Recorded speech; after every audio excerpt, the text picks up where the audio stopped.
प्रणाम दोस्तों, आप सभी को प्रणाम। The highest in me bows down to the highest in you. Bhagavad Gita के इस अगले अध्याय में आप सभी का स्वागत है। आज हम चौथे और पांचवें अध्याय की चर्चा करेंगे। तो बोलिए योगेश्वर श्री कृष्ण भगवान की जय। बोलिए गीता जी की जय। भगवान हमें भगवत गीता के इस ज्ञान को सुनने और समझने के लायक बनाओ। भगवान हमें ऐसा आदेश दो, ऐसा वरदान दो कि हम इसे अपने जीवन में उतार पाएं।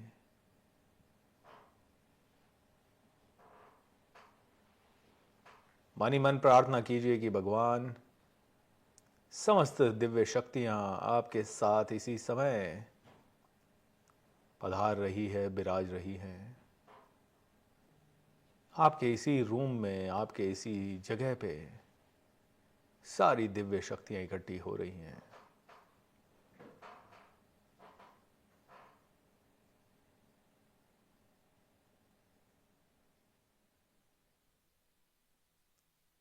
कृष्ण कृपा हो तभी तो कृष्ण का नाम ले सकोगे। Hare Krishna Krishna Krishna Hare Hare, Hare Ram Ram Ram Hare Hare. How wonderful. Thank you, thank you, thank you. How are you everyone? नमस्कार। Welcome to the day number 3। 7 दिनों का ये भगवत गीता का पाठ, और 7 दिनों में हम पूरे 18 अध्यायों को संक्षिप्त में चर्चा करेंगे। आज चौथा चैप्टर दिव्य ज्ञान और पांचवा चैप्टर फिर से कर्म योग का और डिटेल्ड विश्लेषण, उन दोनों पे हम आज फिर से चर्चा करेंगे। दोस्तों, अगर देखा जाए तो हमारे जीवन में हर एक दिन हम पता नहीं कितनी गलतियां करते हैं। हम कितने ही गलत विचार लाते हैं, जानते हुए भी कि इस दुनिया से भी जाना है, जानते हुए भी कि सबके साथ अच्छा करना है, जानते हुए भी कि संसार में अच्छा सोचना है, लेकिन उसके बावजूद भी हम लोग इतनी गलतियां कर देते हैं। और कई बार तो हमें गलतियां करके हम उनको जस्टिफाई भी करते हैं कि नहीं, ये गलती सही है, ये ही तरीका सही है, ये ही गलती मेरी सही है। उस गलती पे हम हंसते भी हैं, दूसरों का मजाक भी बनाते हैं, और जब उसी गलती का फल हमारे सामने आता है तो हम रोना शुरू करते हैं। भगवान कहते हैं कि दिव्य ज्ञान को समझो, भगवत गीता के इस दिव्य ज्ञान को समझो। पहला पार्ट दिव्य ज्ञान का, अंधे मत बनो। दूसरा पार्ट, दुर्बल मत होने दो अपने मन को, क्योंकि धर्म संकट हर समय खड़ा होगा। हर समय चुनाव करना होगा कि बेटे की सभी इच्छाएं पूरी करें या चुनिंदा इच्छाएं पूरी करें। ऑफिस में जा रहे हैं, ऑफिस पॉलिटिक्स का शिकार हैं, कई तरह के चैलेंजेस आ रहे हैं, कई तरह की दिक्कतें आ रही है, लेकिन उसके बावजूद भी अपनी ड्यूटी धर्म के साथ खड़े रह के करते रहें। बिजनेस कर रहे हैं, पूरे चारों तरफ कट थ्रोट कंपटीशन है। इस बिजनेस में हमने 10 साल लगा दिए हैं, अब एकमात्र ऑप्शन बचा है, अगर इसमें टिके रहना है तो थोड़ी बहुत चीटिंग करके, थोड़ा बहुत हल्का क्वालिटी का माल लगा के, थोड़ी बहुत चीजों को पॉलिश करवा के, और फिर वापस से धर्म के बार बात आती है तो दो ही तरीके मान लो बचते हैं कि बिजनेस बंद किया जाए और या फिर लॉस खाया जाए। लॉस खा के बिजनेस चला नहीं पाएंगे, बंद करना, कई बार आदमी कहता है नहीं सर 10 साल से कर रहा हूं तो बंद कैसे कर दूं, 15 साल से कर रहा हूं, मेरे को इसके अलावा कुछ आता ही नहीं है। धर्म संकट आ जाता है। इन सभी धर्म संकटों में क्या किया जाए? तो भगवान श्री कृष्ण कहते हैं ये धर्म संकट या तो आए ही नहीं आपकी जिंदगी में, और अगर आए तो इनको कैसे डील करें, इसके लिए अर्जुन दिव्य ज्ञान को समझो और कर्म योग को और अच्छे से समझो।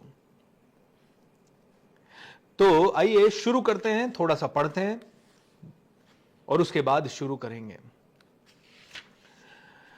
भगवान श्री कृष्ण कहते हैं कि अर्जुन, मैंने इस अमर विद्या का उपदेश सूर्यदेव विवस्वान को दिया और विवस्वान ने मनुष्यों के पिता मनु को उपदेश दिया और मनु ने इसको इक्ष्वाकु को दिया। इस प्रकार इस परम विज्ञान गुरु परंपरा के द्वारा प्राप्त किया गया है और राज ऋषियों ने इसी विधि से इसे समझा है। तो कहते हैं ये परम विज्ञान है, ये गुरु परंपरा के अलावा प्राप्त करना मुश्किल है। भगवत गीता तो हजारों लोगों ने किताबों में पढ़ी है, कई लोगों ने सुना भी है, किसी ने थोड़ा सुना है, किसी ने ज्यादा सुना है, लेकिन समझ में कहां आया लोगों को। तो कहते हैं कि ये तो गुरु परंपरा के द्वारा ही मिलेगा, गुरुकुल की शिक्षा पद्धति के द्वारा ही मिल पाएगा। ये इस भौतिक शिक्षा पद्धति से नहीं मिल पाएगा, जहां तुम बच्चे को सिखा रहे हो कि भैया फटाफट फटाफट जस्ट नौकरी पाले, इतना तैयार हो जा कि तू नौकरी पाले, और नौकरी पाने के लिए क्या कर, थोड़ा श्रूड बन जा, थोड़ा पढ़ाई में चीटिंग कर ले, थोड़ा पास होने में चीटिंग कर ले, थोड़ा ये कर ले वो कर ले। आप कहोगे नहीं, हम तो नहीं सिखा रहे, हम ही सिखा रहे हैं, और कौन सिखा रहा है? बच्चा पेट से सीख के पैदा नहीं होता, कई सारी चीजें हम ही सिखा रहे हैं। वो जैसा देख रहा है आसपास वो कहीं ना कहीं सीख जाता है, बच्चा इनोसेंट होता है। जापान का हर बच्चा सीखा हुआ है कि टाइम पे सारे काम करने हैं। बच्चा, जापान का बच्चा लेट नहीं होगा, इंडिया का बच्चा लेट होगा, क्योंकि कहीं ना कहीं बच्चा जो देख रहा है वो कर रहा है। तो हम ही सिखा रहे हैं, हम ही सिखा रहे हैं, हर चीज हम ही सिखा रहे हैं। तो बोलते हैं गुरु परंपरा से राज ऋषियों ने भी इसको प्राप्त किया है, मतलब बड़े से बड़े विद्वानों ने भी इसे गुरु परंपरा से ही जाना है, क्योंकि इसको सुनने से काम नहीं होगा, इसको समझने से काम होगा। और इसको समझने के लिए एक ऐसी प्रणाली होनी चाहिए, ऐसी शिक्षा प्रणाली होनी चाहिए जिससे ये हो जाए।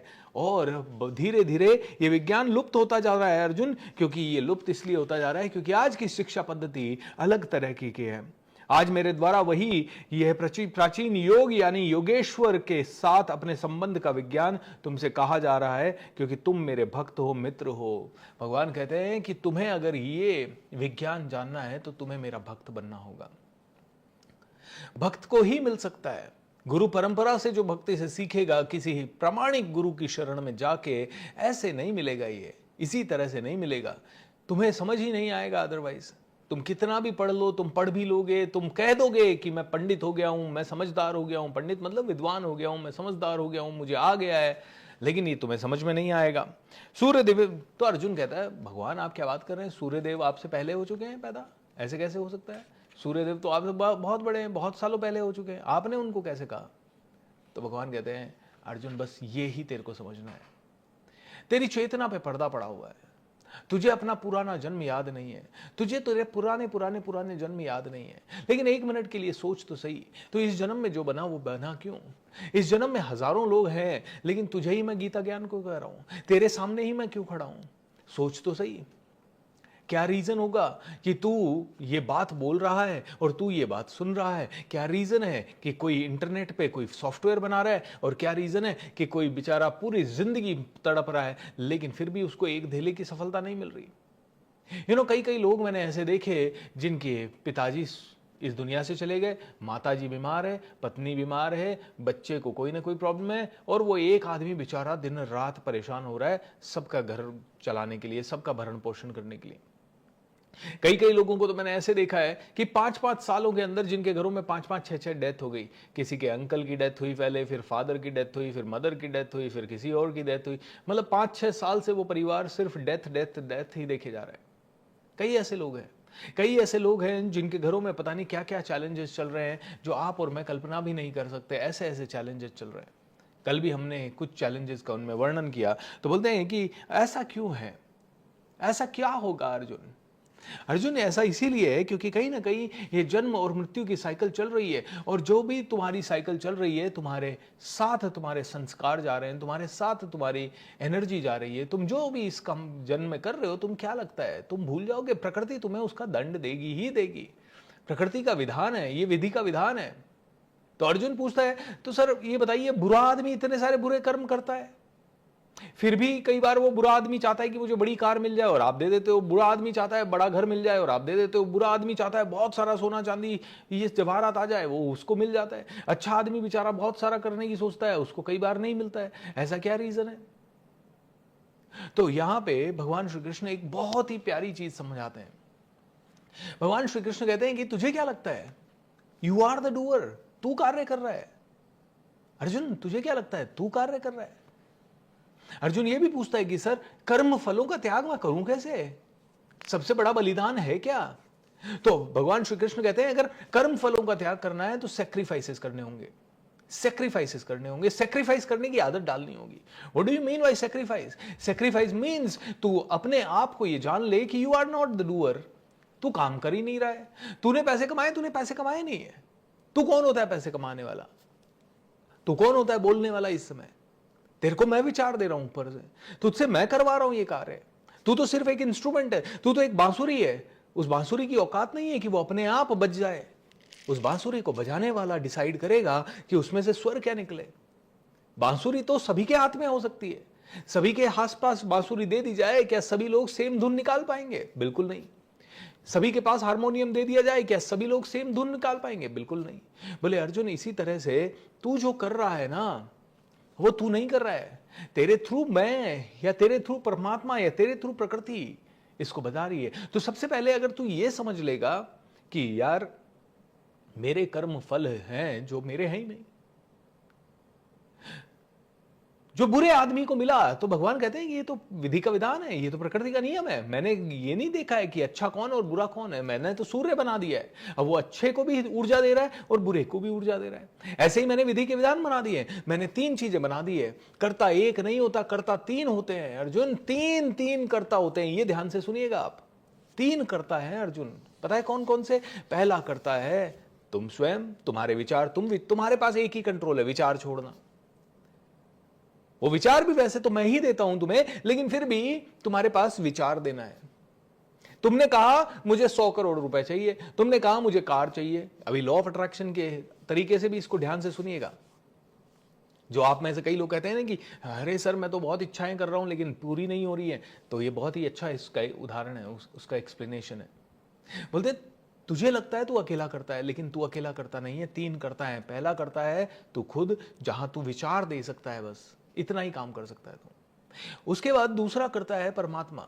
परमात्मा तेरे विचार को लेता है और तेरे विचार को लेके परमात्मा प्रोसेस करता है, अंडरस्टैंड करता है और फिर तेरा लेखा जोखा देखता है कि भाई तूने जो कर्म किए या तूने आज तक जो कर्म किए उसके हिसाब से तुझे इस विचार का फल देना चाहिए कि नहीं।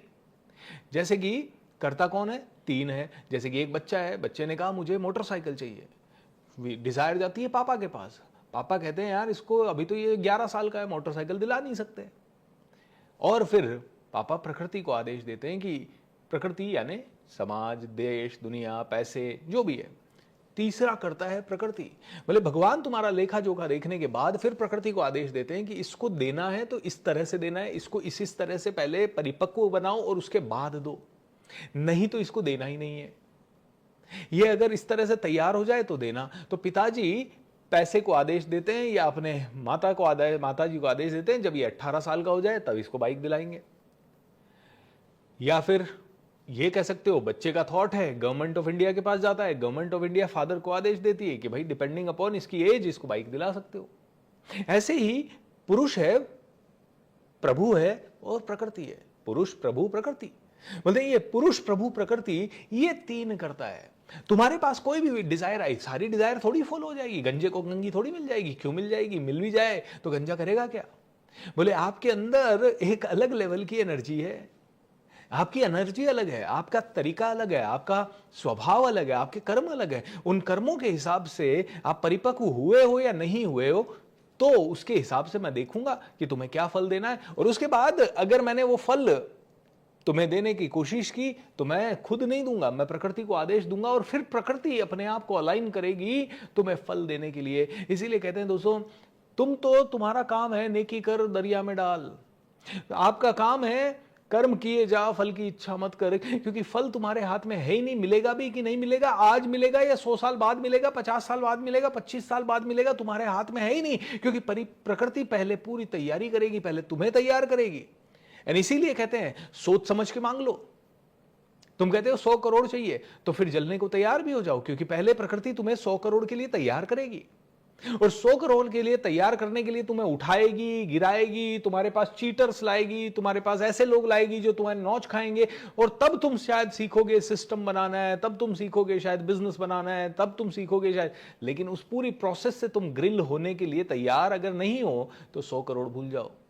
और वो प्रोसेस से तुम जब ग्रिल हो रहे हो, उस समय तुमने ऐसा सोच लिया कि यार ये तो बहुत ही मुश्किल प्रोसेस है, मैं नहीं जा सकता इससे, इसमें तो बहुत रिस्क है, और तुम घबरा गए, तो भाई प्रकृति कहेगी भैया ये आदमी को नहीं देना है, भगवान नहीं, इसको नहीं दे सकते। इट्स लाइक दिस, आप एक कंपनी में एम्प्लॉय हो, उसी कंपनी में सीईओज हैं या आपके एचआर मैनेजर्स हैं, और उसी कंपनी में आपके डायरेक्ट मैनेजर्स हैं, ठीक है। तो आपने डिजायर की कि मुझे प्रमोशन मिलना चाहिए, सीईओ, एचआर मैनेजर ये सब आपका लेखा जोखा देखते हैं कि यार ये आदमी ठीक है, इसको अगर आगे बढ़ाना है तो इसका टेस्ट लेते हैं, दे तो सकते हैं इसको अगला प्रमोशन, लेकिन इसका टेस्ट लेते हैं, और फिर वो मैनेजर को देते हैं, इसको ये असाइनमेंट दे, ये असाइनमेंट दे, ये असाइनमेंट दे। फिर मैनेजर आपको असाइनमेंट भी देता है और आपके साथ तालमेल बैठाता है, और उन नए असाइनमेंट को लेते समय आप कहते हैं यार ये क्या है यार, मैंने इतना काम आज तक किया उसके बाद भी नहीं मिल रहा। मैनेजमेंट समझ जाता है भैया इसका कुछ नहीं हो सकता। आप चाहते हो कि मैं तो एसएसबी क्लियर कर लूं, एक ऐसा एग्जाम क्लियर करके आराम से आर्मी ऑफिसर बन जाऊं, तो एसएसबी का इंटरव्यू होगा। तो इंटरव्यू होगा तो क्या करना पड़ेगा, आपके अंदर इच्छा है एसएसबी करने की, आपने फॉर्म भर दिया, ये आपका कर्म है। फॉर्म भरने के बाद आपका फॉर्म एनालिसिस हुआ, एनालिसिस होके बेसिक सिलेक्शन और रिजेक्शन हुआ, बेसिक सिलेक्शन रिजेक्शन के बाद फिर एक बोर्ड बिठाया गया, और उस बोर्ड ने आपको प्रॉपर इंटरव्यू लिया। अगर वो बोर्ड इंटरव्यू में कह देगा ये बंदा सेलेक्ट है, तो ही तुम्हें आगे का फल प्राप्त होगा। तो अर्जुन सुन मेरी बात, तुझे अगर फल चाहिए ना, तो तेरा एकमात्र काम है बस तैयारी करना, तेरा एकमात्र काम है कर्म करना, तेरा एकमात्र काम है तू सिर्फ अपने इस रास्ते पे चलता जा। अगर आप अपने रास्ते पे नहीं चलोगे तो नहीं चलेगा। तुम कहो कि मुझे बनना तो है दुनिया का नंबर 1 किसी भी फील्ड में, और तुम्हें मूवीज भी देखनी है, तुम्हें चटपटा भी खाना है, तुम्हें पार्टीज भी करनी है, तुम्हें देर तक भी जागना है, तुम्हें घूमना फिरना भी करना है, तुम्हें सारे दोस्तों से दोस्ती भी निभानी है, तुम्हें सारी बर्थडे पार्टीज भी अटेंड करनी है, सारी शादियां भी अटेंड करनी है, तुम्हें आलस भी करना है, तुम्हें बारिश का भी मजा लेना है, तुम्हें गर्मी धूप सर्दी सबका मजा लेना है, तुम्हें पकौड़े भी खाने हैं, और बीच में बैठ के आराम से 4 बार चाय की चुस्कियां भी लेनी है, तुम्हें देर तक सोना भी है, और तुम्हें नेगेटिव भी सोचना है। सारी चीजें कर लो और फिर तुम कहो कि मुझे फल मिल जाए। अर्जुन ऐसा तो नहीं होगा, तेरी प्रकृति टेस्ट ले रही है तेरा, क्योंकि मैंने प्रकृति को तेरा टेस्ट लेने के लिए रखा है। ऑलराइट, तो हे भारतवंशी, जब भी और जहां भी धर्म का पतन होता है और अधर्म क्या प्रधानता होती है, तब तब मैं अवतार लेता हूं। तो सबसे फेमस श्लोक यही है, यदा यदा ही धर्मस्य ग्लानिर्भवति भारत अभ्युत्थानम धर्मस्य तदात्मनम सृजाम्यहम्। भक्तों का उद्धार करने, दुष्टों का विनाश करने तथा धर्म की फिर से स्थापना करने के लिए मैं हर युग में प्रकट होता हूं। और ये भी है परित्राणाय साधूनां विनाशाय च दुष्कृताम धर्म संस्थापनार्थाय संभवामि युगे युगे। मैं हर युग में आता हूं अर्जुन। तो तू ये मत सोच कि मैं बहुत बूढ़ा हूं, बहुत, मैं तो यहां हूं और तेरी हर चीज को देख रहा हूं। बस तू पाप करेगा तुझे दंड मिलेगा। और देखिए, जैसे ही हम पाप करते हैं हमें दंड मिलता है। कहते हैं कैसे? बॉडी में 100 ट्रिलियन के आसपास कोशिकाएं हैं। जैसे ही आपने क्रोध किया, गुस्सा किया, तो आप अंदर ही जलने लग जाते हो। अंदर ही ऐसे केमिकल प्रोड्यूस हो जाते हैं जो तेजाब की तरह होते हैं, एक तरह से मान लीजिए, जला देते हैं बॉडी को। आपका चेहरा काला सा पड़ जाता है, आपकी स्किन का कलर डल हो जाता है, आपके अंदर कैंसर जैसी प्रवृत्तियां आने लग जाती है। अगर एक इंसान लगातार गुस्सा कर ले, प्रकृति ने आपके शरीर को ऐसा बनाया, बहुत ज्यादा गुस्से में नहीं रह सकते,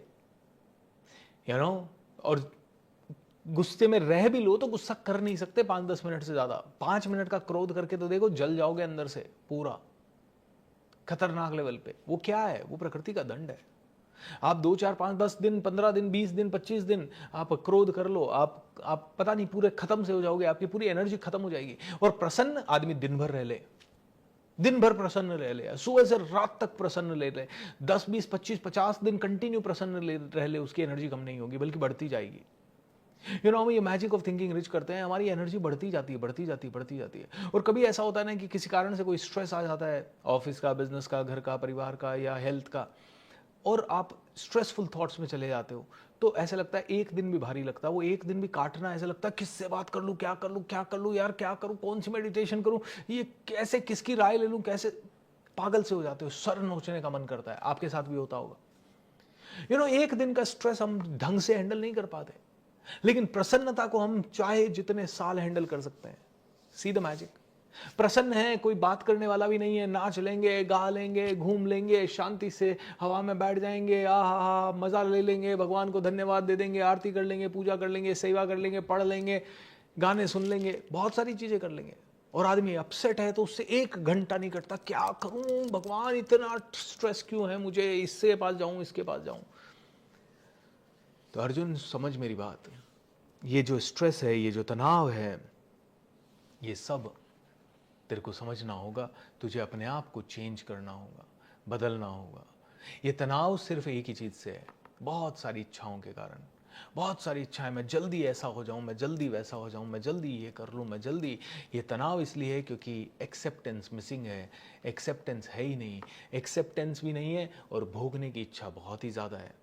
भोगने की इच्छा होना मतलब काम की इच्छा होना, यानी कि मेरी ये भी इच्छा, ये भी इच्छा, ये भी इच्छा, ये खा लूँ, ये पी लूँ, ये कर लूँ, इसके साथ चला जाऊँ, यहाँ चला जाऊँ, ऐसा कर लूँ।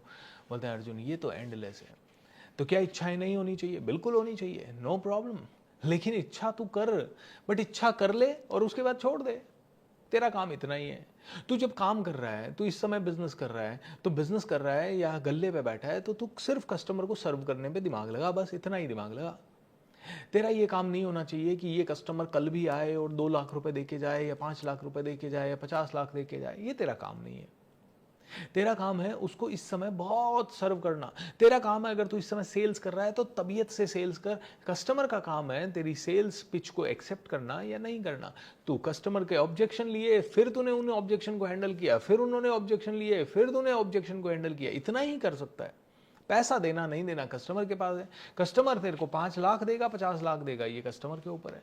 नहीं देगा, ये भी कस्टमर के ऊपर है। तू अगर इस चीज से अटैच हो गया कि हर कस्टमर मेरा कन्वर्ट होना चाहिए, तो तू गलत हो जाएगा। हज़ारों लोग सेल्स में हैं, रोज़ मार्केट में जाते हैं, network marketing, insurance, car salesman, घर सेल्समैन, रियल एस्टेट, ये वो, एंड हर कस्टमर से ये कस्टमर कन्वर्ट होना चाहिए, जल्दी से जल्दी उस पर एनर्जी लगाते हैं। सर बहुत अच्छी प्रॉपर्टी है, सर बहुत अच्छी प्रॉब्लम है, सर बहुत अच्छी इंश्योरेंस पॉलिसी है, सर ये तो लेना ही चाहिए, ये तो बहुत ही अच्छा म्यूचुअल फंड है, सर इससे बेटर तो हो ही नहीं सकता। अरे इतना जोर क्यों लगा रहे हो? इससे बेटर है कस्टमर से दोस्ती करो, कस्टमर से मजे करो, कस्टमर के साथ, कस्टमर को समझो, उसकी साइकोलॉजी समझो, उसे क्या चाहिए, उससे 4 प्रश्न करो, एंड 4 प्रश्न करके उसके सारे प्रश्नों को सेटिस्फाई करने का तरीका ढूंढ लो। उसको सेटिस्फाई करने के लिए सही तरह की कम्युनिकेशन स्किल को डेवलप कर लो, अपने आप को डेवलप कर लो। वो कस्टमर तुम्हारा कन्वर्ट होने ही वाला है। और भगवद गीता का ज्ञान यही कहता है। भगवद गीता का ज्ञान कहता है कि तुम्हें फल के ऊपर नहीं, तुम्हें अपनी स्किल के ऊपर काम करना है, तुम्हें अपनी कला पे काम करना है, तुम्हें अपने कौशल पे काम करना है। तुम इस समय, आज सुबह जल्दी उठे हो तो इस समय जल्दी उठ के तुम्हें अपने आप को डेवलप करने पे काम करना है अर्जुन, और कुछ नहीं करना है तेरे को। You are not the doer. तू अपने आप को डेवलप भी तू नहीं कर रहा, वो भी मैं ही करवा रहा हूं वैसे तो तुझसे। तू काय को क्रेडिट ले रहा है कि मैंने इतनी सारी स्किल डेवलप की, अब मुझे इतना मिलना चाहिए, मैंने इतने कस्टमर को अप्रोच किया तो इतना पैसा मिलना चाहिए। You are not the doer. उस कस्टमर के पास चला गया है, अब वो कस्टमर भी मैं ही बोल रहा हूँ और तू भी मैं ही बोल रहा हूँ। बस तू अपने आप को नेक्स्ट लेवल पे ले जाने के लिए साधना कर, साधना कर, और साधु बन, साधु बन। साधना करने वाला साधु है ना, संन्यास लेने वाला साधु नहीं। बोलते हैं संन्यास के मार्ग पे पतन हो सकता है, कर्म योग पे पतन कभी नहीं होगा अर्जुन। इसका मतलब समझिए ध्यान से। बोले जो आदमी सन्यास के मार्ग पे गया ना, अगर उसकी इंद्रियां उसके वश में नहीं हुई, पूरे इस चैप्टर में यही कहते हैं भगवान कि अपनी इंद्रियों को रेगुलेट करो, रेगुलेट करो। तुम्हें जीभ से खाना अच्छा लग रहा है, शक्कर खाना तुम्हें बहुत अच्छा लग रहा है, तुम्हें शक्कर की चाय पीना बहुत अच्छा लग रहा है, तुम्हें शक्कर की खीर खाना, शक्कर की मिठाई खाना तुम्हें बहुत अच्छा लग रहा है, लेकिन ये जान ले कि शक्कर तेरे लिए हानिकारक है, तो थोड़ा सा रेगुलेट करके गुड़ की मिठाई खा ले। थोड़ा सा रेगुलेट करके, जहां 10 मिठाई खा रहा है, 10 पीस खा रहा है, वहां 1 पीस पे आ जा। रेगुलेट कर, रेगुलेट कर। तुझसे अगर कई चीजें नहीं छूट रही है, वैसे तो तुझे छोड़ देनी चाहिए, मांसाहार छोड़ देना चाहिए, सिगरेट छोड़ देनी चाहिए, गुटखा छोड़ देना चाहिए, झूठ बोलना छोड़ देना चाहिए। लेकिन अगर तू नहीं कर सकता तो कम तो कर, रेगुलेट तो कर, थोड़ा तो रेगुलेट कर। थोड़ा तो उन इंद्रियों को रेगुलेट करने के लिए उसी समय को तू अपने भक्ति भाव में लगा। जैसे एक बच्चा अगर रो रहा है, तो वो रो रहा है और अचानक से मां उसका ध्यान भटकाती है, बोलती है ऊपर देख, चिड़िया चिड़िया चिड़िया, और बच्चा तुरंत ऊपर देखता है, रोना बंद हो जाता है। रेगुलेट किया, कंट्रोल नहीं किया, रेगुलेट किया। रेगुलेट करने का मतलब है उसे उसे बहुत ही अच्छे से दिशा दी। नदी के जल को रोकने की कोशिश मत कर, उसे तू रोक ही नहीं पाएगा। तू कितना भी बड़ा बांध बना ले, जब नदी अपनी उफान पे बहेगी तो तू कहां से रोक लेगा। तू उसे रेगुलेट कर, उसे दूसरी दिशा दे दे, तू उसे दिशा दे। तू उधर नाली बना, उधर तू पहाड़ बना, उधर झरना बना, उधर कैनाल बना, किसी न किसी तरह से तू उसे रेगुलेट कर। अर्जुन रेगुलेट करने के ऊपर बात किया है।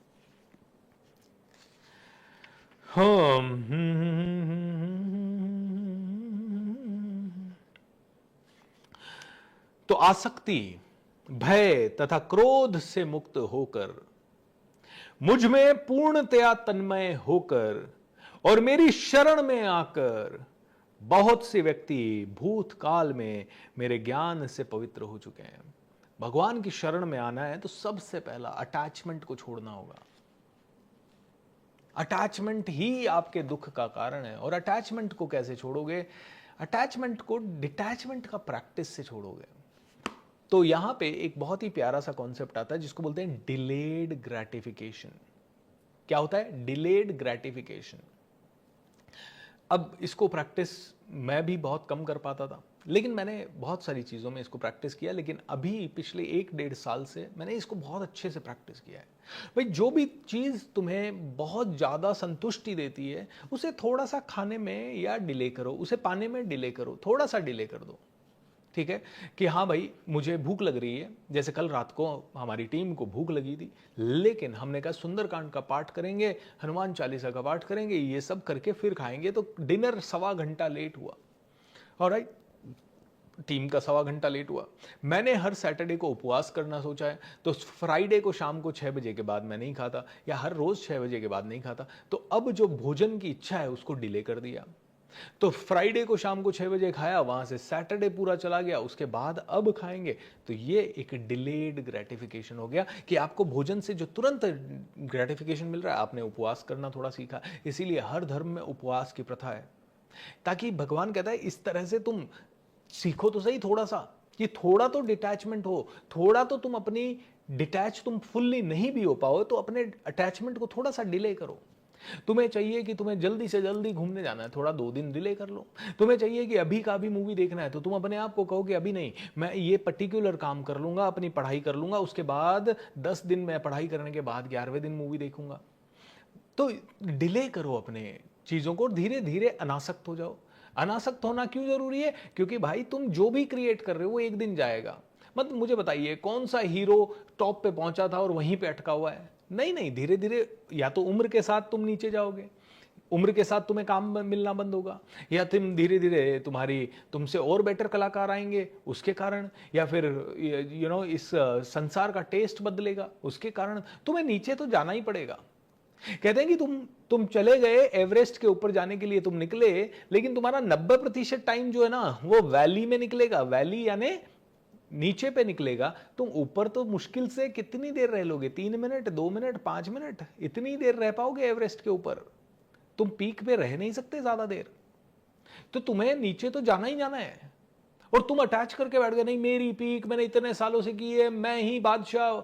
अरे यार, हर आदमी, राजेश खन्ना ऊपर गए, एक लेवल तक ऊपर सुपरस्टार रहे, नीचे आना ही पड़ा। देवानंद ऊपर गए, उनको नीचे आना पड़ा। दिलीप कुमार ऊपर गए, नीचे आना पड़ा। राजकुमार ऊपर गए, नीचे आना पड़ा। अमिताभ बच्चन ऊपर गए, और अब धीरे धीरे नीचे आ ही रहे हैं, क्योंकि उम्र हो गई है। और इनफैक्ट आ गए थे नीचे एक बार, फिर से वापस मेहनत करके ऊपर चले गए, वापस नीचे आ जाएंगे। बोले जो भी ऊपर जाएगा उसे नीचे तो आना ही पड़ेगा। इसीलिए अटैचमेंट तू ऊपर से कर ही मत।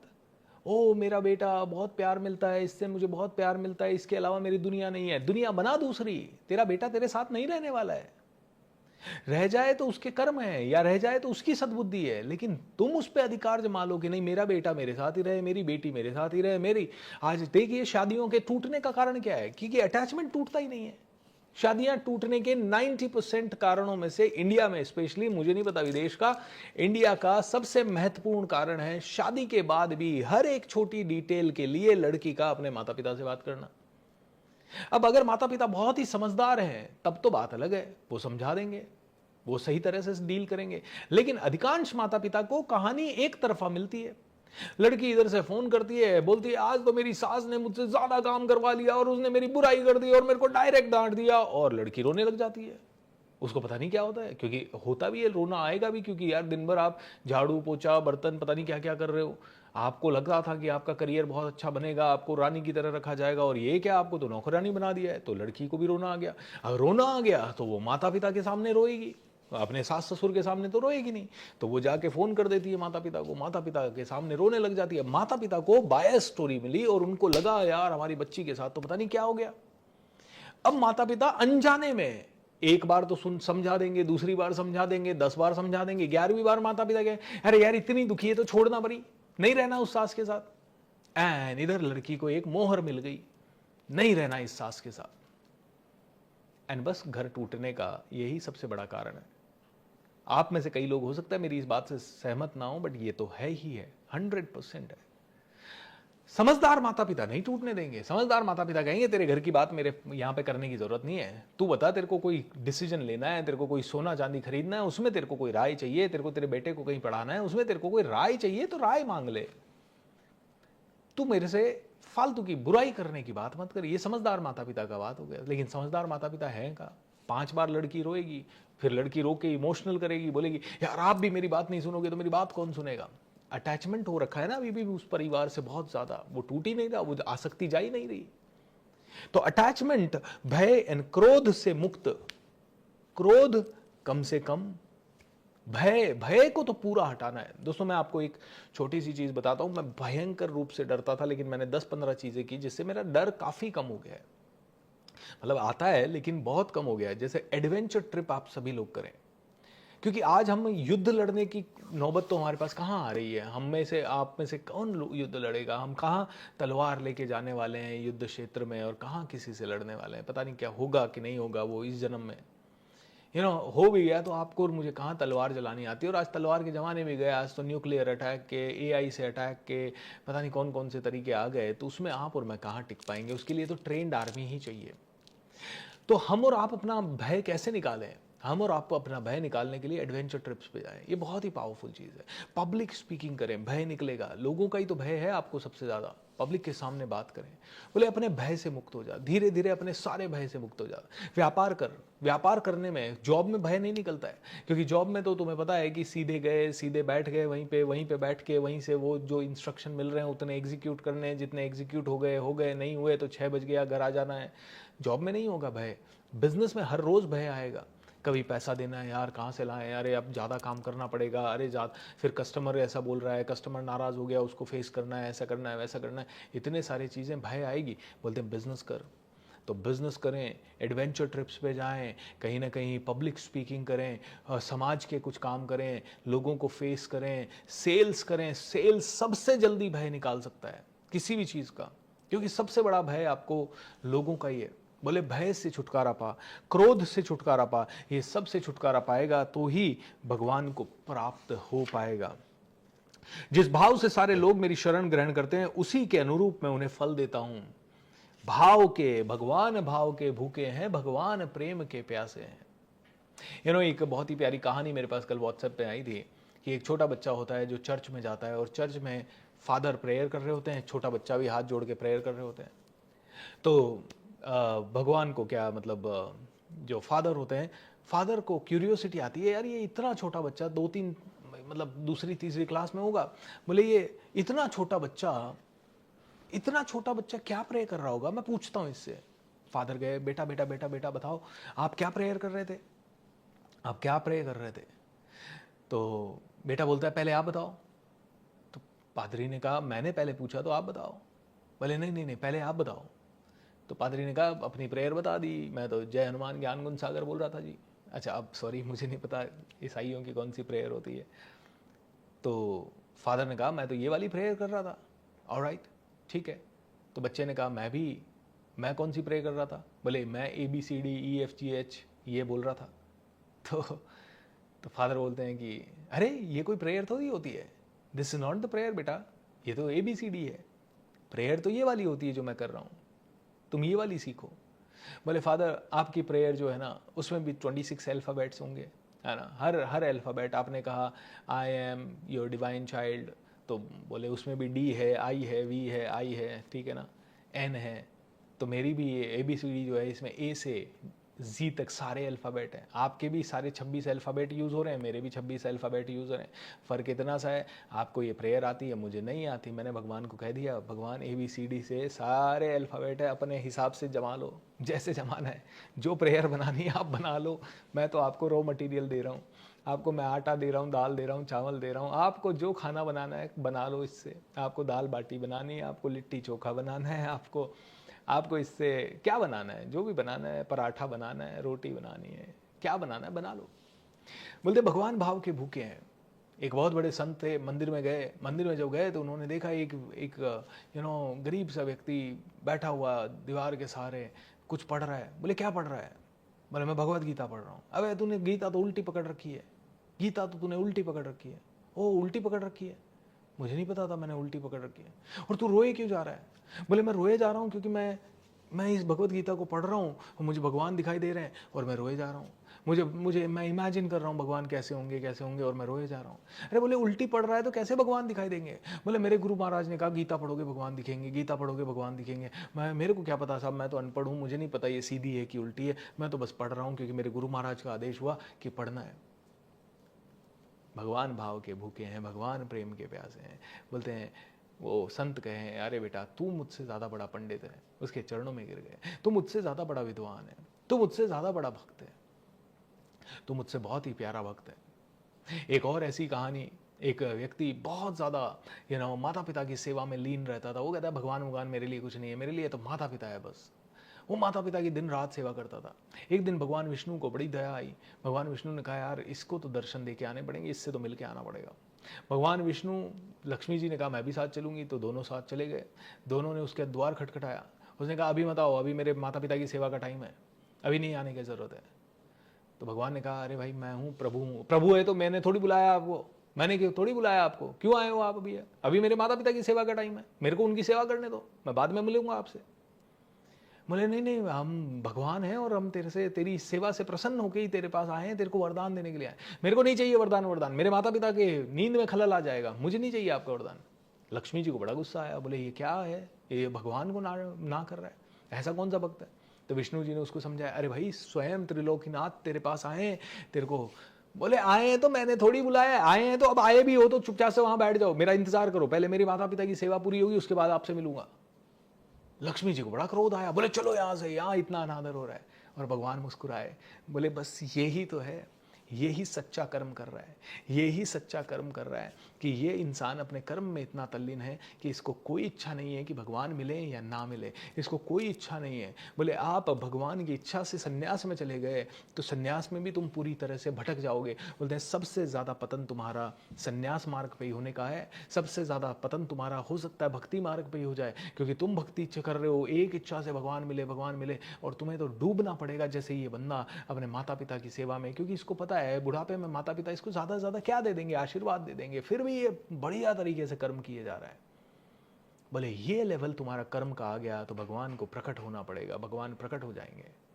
ऐसा ही एक और शिष्य, भगवान गुरु ने कहा ये करो और शिष्य मिल जाएगा, तो शिष्य रोज वो करता, उसको नहीं पता कैसे मिलेंगे भगवान प्रकट हो गए। जब भगवान प्रकट हो गए तो इसने कहा अरे भगवान आप आ भी गए? हाँ मैं आ गया। अरे आ गए हो तो बहुत ही बढ़िया बात है। तो बोला कुछ मांग ले, मांगना है तो। मैंने कहा मुझे क्या मांगना है, मुझे तो इतना है कि मेरे गुरु महाराज इतने सालों से आपकी सेवा आराधना कर रहे हैं, आपने मेरे को फालतू में दर्शन दे दिए, उनको दर्शन दो। आपने मेरे को दर्शन दे दिए, मैंने तो आपके दर्शन की कामना भी नहीं की, मेरे को तो मेरे गुरु महाराज ने कहा आपकी रोज सेवा करनी है, मैंने कर ली।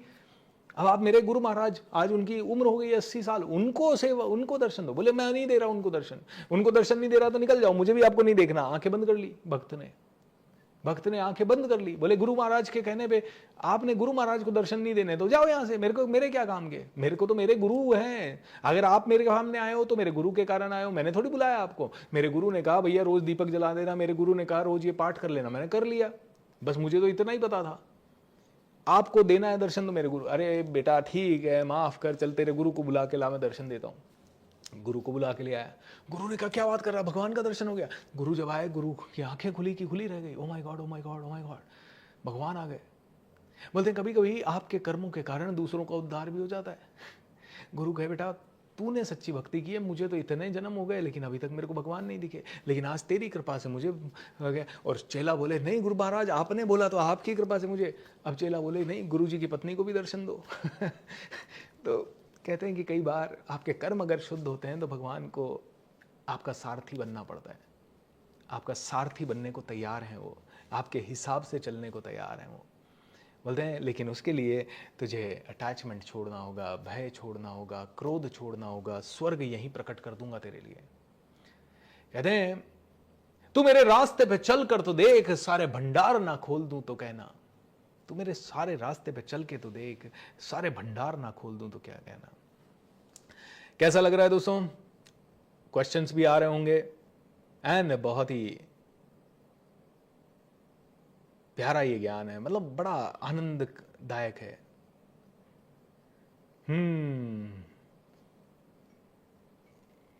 हाँ भक्त पुंडलिक की घटना है, वाह। शिव शंकर जी ने बताया कि भक्त पुंडलिक की है। सर पता नहीं क्यों लेकिन आज आंसू आ गए आंखों से। जब आप भाव विभोर हो जाओगे तो आंसू नहीं आएंगे तो क्या आएंगे? आपके हृदय को और तरह से प्रकट करना आता भी नहीं है। बिल्कुल सही कहा है ये। अगर कोई शुद्ध भक्त हो तो दूसरों को भी उसके फायदे मिलते हैं, बिल्कुल 100%। ज्ञान गंगा में डुबकी लगा रही हूँ, एनर्जेटिक फील कर रहे हैं सर, बहुत अच्छा लग रहा है सर, सुकून लग रहा है, बहुत बढ़िया लग रहा है, मुझे भी बड़ा सुकून लग रहा है। मतलब मुझे ऐसा लग रहा है कि इसको बात करते करते जो बातें आ रही है, इसको बात करते करते जो और क्लैरिटी आपको और मुझे दोनों को आ रही है, that is very beautiful, very beautiful. पता नहीं किस रूप में तुमको नारायण मिल जाएगा। तो देखिए गुरु को इस शिष्य के रूप में नारायण मिल गया, ठीक है, गुरु को इस शिष्य के रूप में नारायण मिल गया, जिसके कारण भगवान के दर्शन हो रहे हैं। निर्मल मन के दर्पण में तू राम का दर्शन पाएगा। और इस शिष्य को गुरु के रूप में, ये जो बंदा माता पिता की सेवा कर रहा है, इसे माता पिता के रूप में ही परमात्मा मिले हुए हैं। और इसने जब जान लिया ये चीज और उनकी सेवा भी उसी भाव से कर रहा है, तो ऑटोमेटिकली भगवान को आना पड़ेगा, किसी न किसी रूप में आते ही हैं भगवान। आप देखिए अभी जो ये एरोप्लेन एक्सीडेंट हुआ उसमें 11A वाला पेशेंट, वो बंदा बच गया। कैसे बच गया भाई? एक आदमी बच गया, पूरे प्लेन में एक ही आदमी बचा।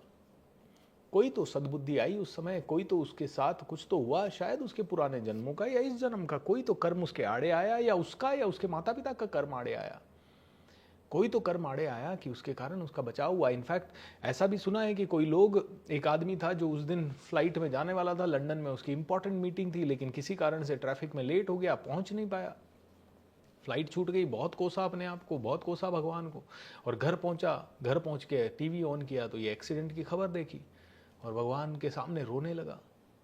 ऐसा भी मेरे पास तो व्हाट्सएप पे आया, I don't know how true is this, but then this happened. 14 दिनों में समीना कहती है बहुत चेंज हो गया है। समीना बहुत चेंज होगा 14 दिनों में। कल रात को हमने जब सुंदरकांड किया सबने, मैं हैरान रह गया, 1500-1600 लोग कनेक्ट हो गए। और कई लोगों के मैंने मैसेजेस देखे कि सर लिंक किधर है, लिंक किधर है, लिंक किधर है। क्योंकि वो पता है, कल मैं खड़ा होकर डिलीवरी कर रहा था और डिलीवरी करते करते मुझे याद आया कि यार अपन रात को सुंदरकांड करने वाले हैं, सबको बुला लेते हैं, क्या दिक्कत है। और अचानक से मेरी टीम कहती अरे, और उसी समय मैंने टीम को आदेश दिया कि जूम लिंक बनाओ, अदरवाइज तो जूम लिंक पहले से तैयार होता, अदरवाइज, और जूम पे 1000 ही लोग जुड़ सकते थे। हमने कहा क्या 200-300 लोग आएंगे। 3000 वाला भी जूम था हमारे पास, लेकिन उसका लिंक हम दे नहीं पाए क्योंकि हमें लगा कि 1000 ही लोग आएंगे, तो 1000 वाला लिंक बना दिया। फिर पता लगा तो 1000 तो शुरू में ही पूरे हो गए, फिर 500-600 लोग और जुड़े, और हज़ारों लोग ऐसे थे जिनको लिंक नहीं मिला। तो इससे तो मुझे लगा कि क्यों ना हम अगले सैटरडे को फिर से साथ में करेंगे सुंदरकांड। अगर आप सभी लोग तैयार होंगे तो पहले से लिंक बना के दे देंगे आपको, ठीक है, आइएगा। ओके, बड़ा मज़ा आएगा, बड़ा आनंद आएगा। और बड़ा आनंद आया, 1.25 घंटा लगा, 48 मिनट का सुंदरकांड हुआ। सुंदरकांड के बाद संकट मोचक हनुमान अष्टक, हनुमान चालीसा, फिर बजरंग बाण, और क्या हुआ, श्री राम स्तुति, फिर भगवान श्री रामचंद्र जी की आरती, और फिर हनुमान जी की आरती। मतलब बड़ा आनंद आया, बहुत सारे लोगों ने उस आनंद में मज़े लिए। इस संसार में मनुष्य सकाम कर्मों से सिद्धि चाहते हैं, फलस्वरूप वे देवताओं की पूजा करते हैं। निसंदेह इस संसार में मनुष्यों को सकाम कर्म का फल शीघ्र प्राप्त होता है। जब भी तुम गोल अचीव करते हो और सकाम कर्म करते हो तो तुम्हें फटाफट फल प्राप्त होता है। कि तुमने गोल अचीव किया कि 10 लाख रुपए हैं कमाने हैं, तो तुम्हें फटाफट 10 लाख रुपए मिल जाएंगे। बोले सकाम कर्मों में ये होता है। बट प्रकृति के 3 गुण, तुम जब निष्काम भाव से कर्म करते हो ना, तो तुम्हें उसका फल जो मिलेगा वो बहुत ज़्यादा गुना मिल सकता है। तुमने सकाम कर्मों से तो तुमने 10 लाख पाने की इच्छा की और 2 साल 3 साल 5 साल में मेहनत करके 10 लाख ले आए। लेकिन तुम्हें अगर निष्काम कर्म करोगे ना अर्जुन, तो तुम्हें मैं क्या क्या दे दूंगा तुम्हें पता ही नहीं है।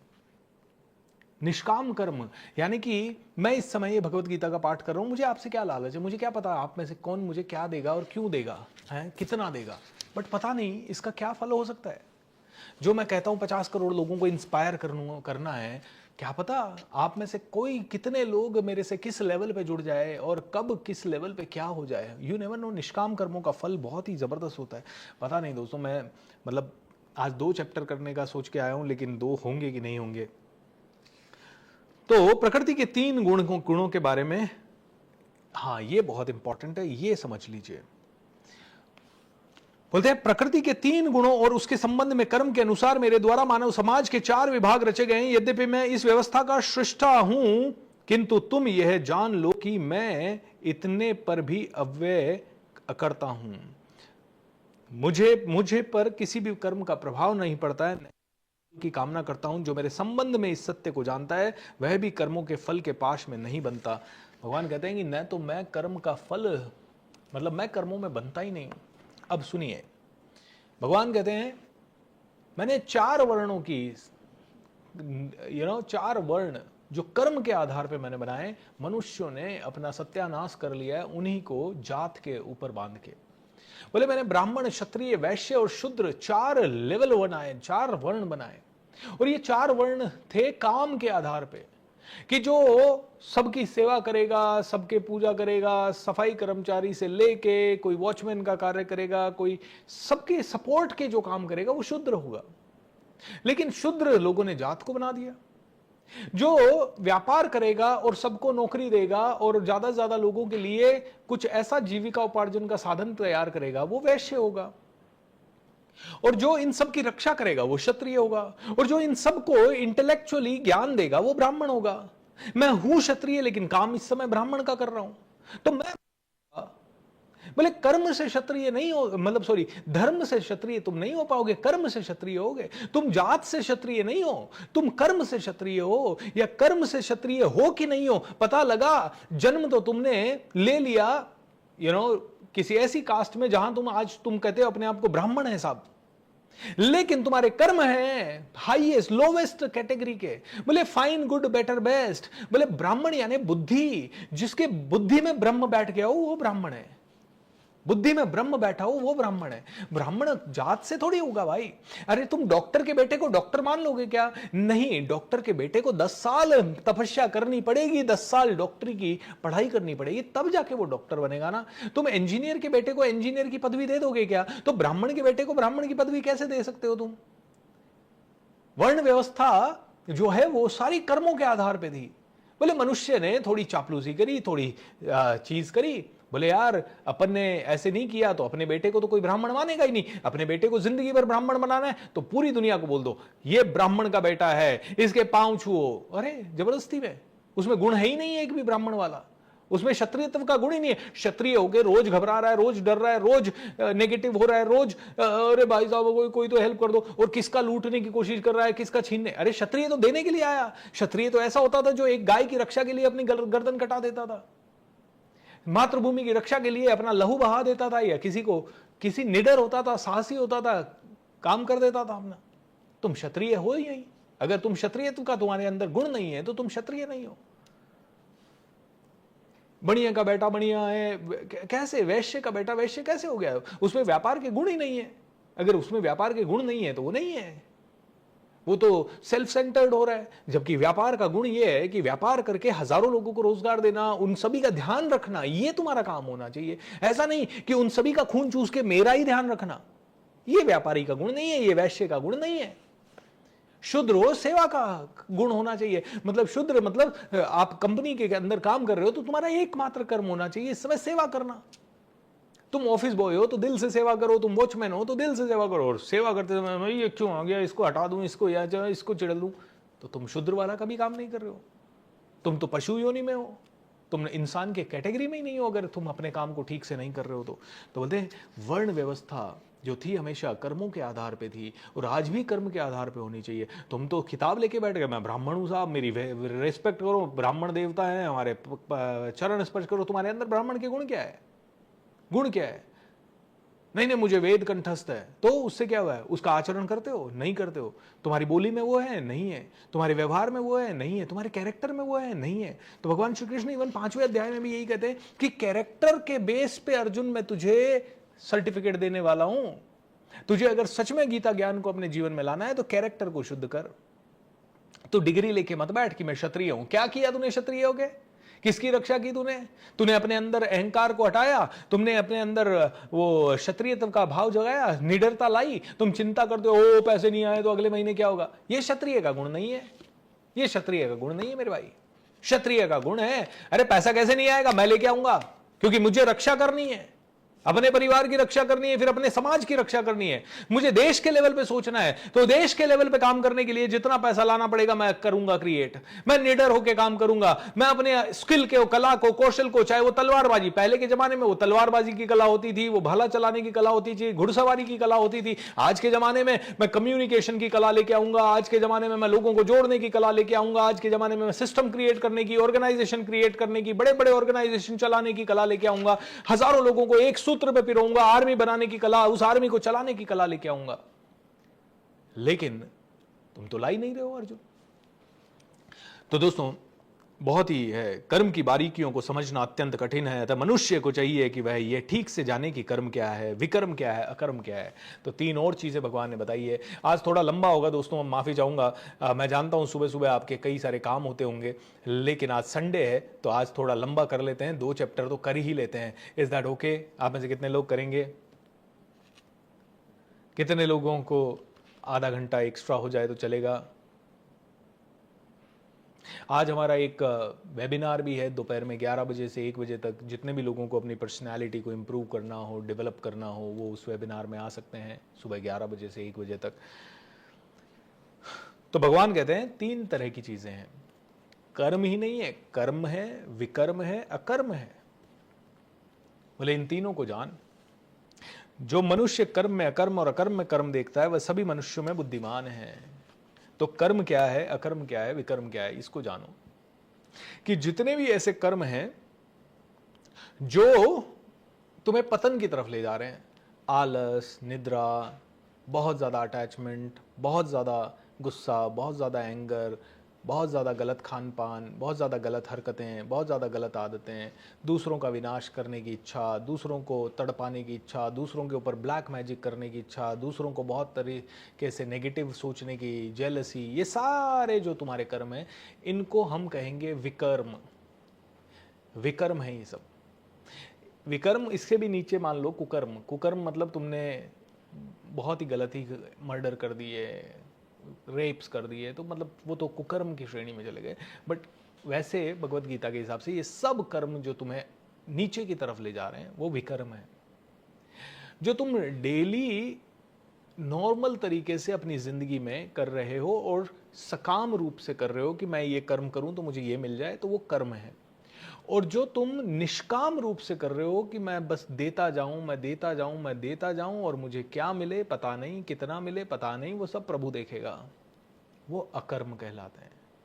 अकर्म मतलब तुमने कर्म किया लेकिन तुम उसके बंधन में नहीं बंधे, तो तुम्हें उसके लिए कभी उत्तरदायी भी नहीं ठहराया जाएगा। एक लेवल पे उत्तरदायी दुनिया ठहरा सकती है, लेकिन भगवान के दरबार में तुमने क्योंकि इच्छा ही नहीं की, तुमने तो बस कर्म कर दिया। मैं ये भगवत गीता का काम कर रहा हूं, ये अकर्म है, क्योंकि इससे मुझे क्या आकांक्षा है, मतलब मैंने तो ऐसे ही मजे मजे में इसको शुरू कर दिया, मजे मजे में कल रात को सुंदरकांड कर दिया, अचानक से थॉट आया, मजे मजे में कर लिया। मुझे भी नहीं पता किसने अटेंड किया, किसने नहीं किया, और उसने क्या सोचा और क्या नहीं सोचा, कितना किया और कितना नहीं किया। जब आप निष्काम भाव से कोई काम कर देते हो तो वो अकर्म की श्रेणी में आ जाता है। जब तुम सकाम भाव से कोई काम कर देते हो तो कर्म की श्रेणी में आ जाता है, और जब तुम दुर्जन व्यक्ति जैसे काम कर देते हो तो विकर्म की श्रेणी में आ जाता है। तो अपनी कर्म फलों की सारी आसक्ति का त्याग कर सदैव संतुष्ट तथा स्वतंत्र रहकर वह सभी प्रकार के कार्यों में व्यस्त रहकर भी कोई सकाम कर्म नहीं करता, वो अकर्म की श्रेणी में है। इसीलिए ज्ञानी बन अर्जुन, ज्ञानी बन। अब ये जब पूरा चैप्टर होता है तो भगवान श्री कृष्ण से अर्जुन एक सवाल कहता है, भगवान ये क्या है? एक तरफ कहते हो ज्ञानी बन, अकर्म कर, एक तरफ कहते हो तो प्रकृति के चारों वर्णों को समझ और ब्राह्मण बन, और एक तरफ कहते हो युद्ध कर। ये क्या है आपका? मेरे को समझ नहीं आ रहा। मतलब युद्ध करूं कि मैं वास्तव में मैं ब्राह्मण बनूं या मैं क्षत्रिय बनूं? आप कह रहे हो अपने कैरेक्टर को ऊपर उठाते जाओ, ब्राह्मण बनो। आप कह रहे हो बहुत ही ज्यादा बुद्धि का हासिल करो। आप कह रहे हो बहुत ज्यादा ज्ञान की तरफ जाओ, और एक तरफ कह रहे हो युद्ध कर। मेरे को समझ ही नहीं आ रहा। और यही हम सबके अंदर दुविधा है। हाँ, एक तरफ तो हम कहते हैं बहुत पैसा कमाओ, एक तरफ हम कहते हैं मोक्ष की तरफ जाना है, तो समझ में नहीं आ रहा। एक तरफ हमें कहा जाता है कि बहुत ज़्यादा आप अपने इस क्या कहते हैं भौतिक जगत में सफलता पाओ, और एक तरफ कोई कहता है साधु सन्यासी आके कि भैया ज्ञान लो, परमात्मा ही सब कुछ है। तो मैं करूं क्या? तो अगेन भगवान श्री कृष्ण कहते हैं वो कर जो तेरे कैरेक्टर को निखारे। तो आगे 5वें अध्याय में इसकी पूरी एक्सप्लेनेशन देते हैं भगवान।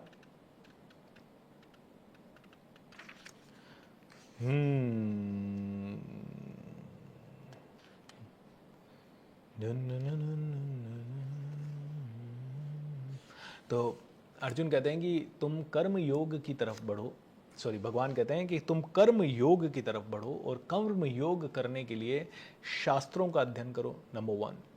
अच्छी संगत करो, नंबर 2। अच्छा गुरु बनाओ, नंबर 3।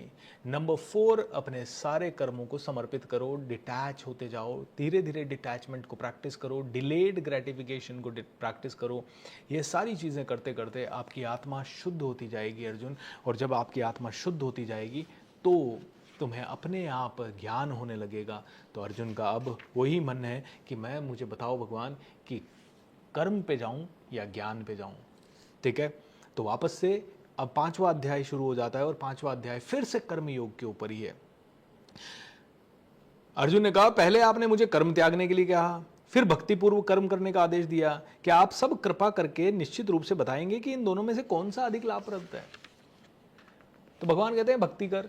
भगवान कहते हैं ज्ञान को प्राप्त हो, ज्ञान को प्राप्त होगा तो भक्ति करेगा, भक्ति करेगा तो कर्मों के फलों से छुटकारा मिलेगा, कर्मों से छुटकारा मिलेगा। बोले भगवान चल क्या रहा है? कभी कहते हो कर्म, कभी कहते ज्ञान, और यही तो कंफ्यूजन हम सबका है कि हम कौन से रास्ते पे चलें।